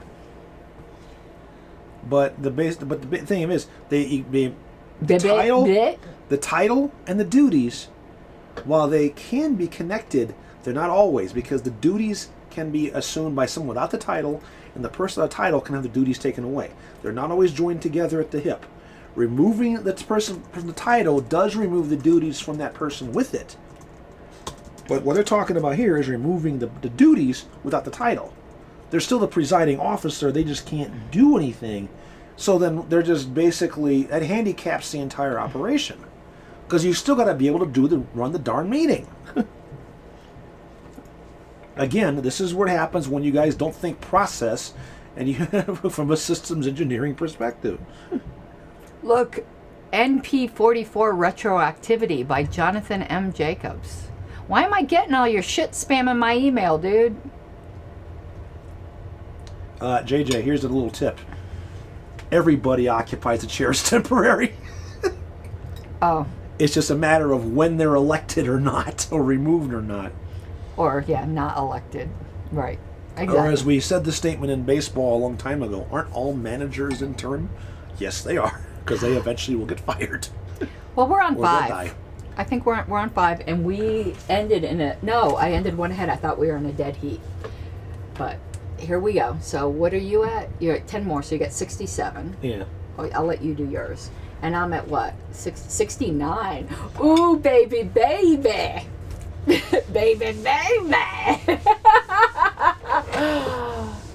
And see, that's the problem, JJ, is you guys treat pro tems separate from regular officials. And you Here shouldn't we be. go, baby. And you shouldn't be. Yeah. Because the status of temporary versus the status of permanent, which really isn't, shouldn't be any different. It's just who's occupying it in the moment. See? 69, baby. And we must update shitty to 3. Yep. So 2 ahead. So we've already done more questions than last year because I had 62 for the whole year. Okay. So Going back here. All right, we're going to get going because this is why the folks on Roberts need to go read Kevin Carson. But anyway. I do have work to do. I've got to update the survey, what people sent me, their receipts for membership. I got to decide whether I want to give notice on the list. And the reason why I'm thinking perhaps notice on the list, even though it will provoke... We started late, JJ, so it is more than last year. And I'm averaging about the same, I would say. We started this midway through last year, I think. Somewhere in there. Probably around this time last year, I think. We had a long period of time because of convention season where we weren't getting much done. Yeah. Because you were all over the darn place for good reason, and Yeah, and then that took away from recording. What else was I going to say, though? Oh, one reason to do it on the list is it gives any alternates who want to speak in public comment time to maybe prepare their thoughts or whatever. As I said earlier, the sooner you get it out there, I think the better. An off argument you're gonna be. against it, it's going to create a lot of social media fodder. Let them. It's going to happen anyway. No, it doesn't. If you do it in advance, they're going to complain. If you do it at the last second, they're going to complain. If you blindside by it, they're going to complain. Well, but there's no You can't rule change against that. Well, half of those people on social media only read the list. They don't go to meetings. Yeah. I don't know. I got to go do work, though. All right, y'all. This is it. We didn't do any whoring, and we didn't get any beer money, you bastards. I thought you were drinking sangria anyway. Well, alcohol money. Yeah. No You're stripper- drinking beer. No stripper Well, pole you money. were drinking beer. No stripper pole money either. I have the feeling no one wants to see that, Mike. I think we're going Nobody to... wants to see you on a stripper pole? No, it was you. But I think maybe we should start collecting money not to. Isn't that extortion? Isn't that It's compulsing. taxation? It's compulsing. Taxation. Okay. Where is... Oh, here's the know. closing thing. Okay, we're going to get going now, and I think I'm going to try to talk Wayne into making another hot dog. That is just painful. Oh, it's just a chili smear. You can still read it. It's painful. That would bother me. I'd buy a new book. It's the 11th. It's out of date I'd buy anyway. a new book anyway. Okay, y'all. Besides, you're the one that keeps unraveling yours. Yeah, but I fixed it. Only because I showed you how You to helped do me, it. and JJ helped me. All right, bye-bye. See ya. Favor! Let's hear the opposition side. Like a stubborn donkey's bray. All opposed? You say nay. Opposed! Opposed! The motion carries any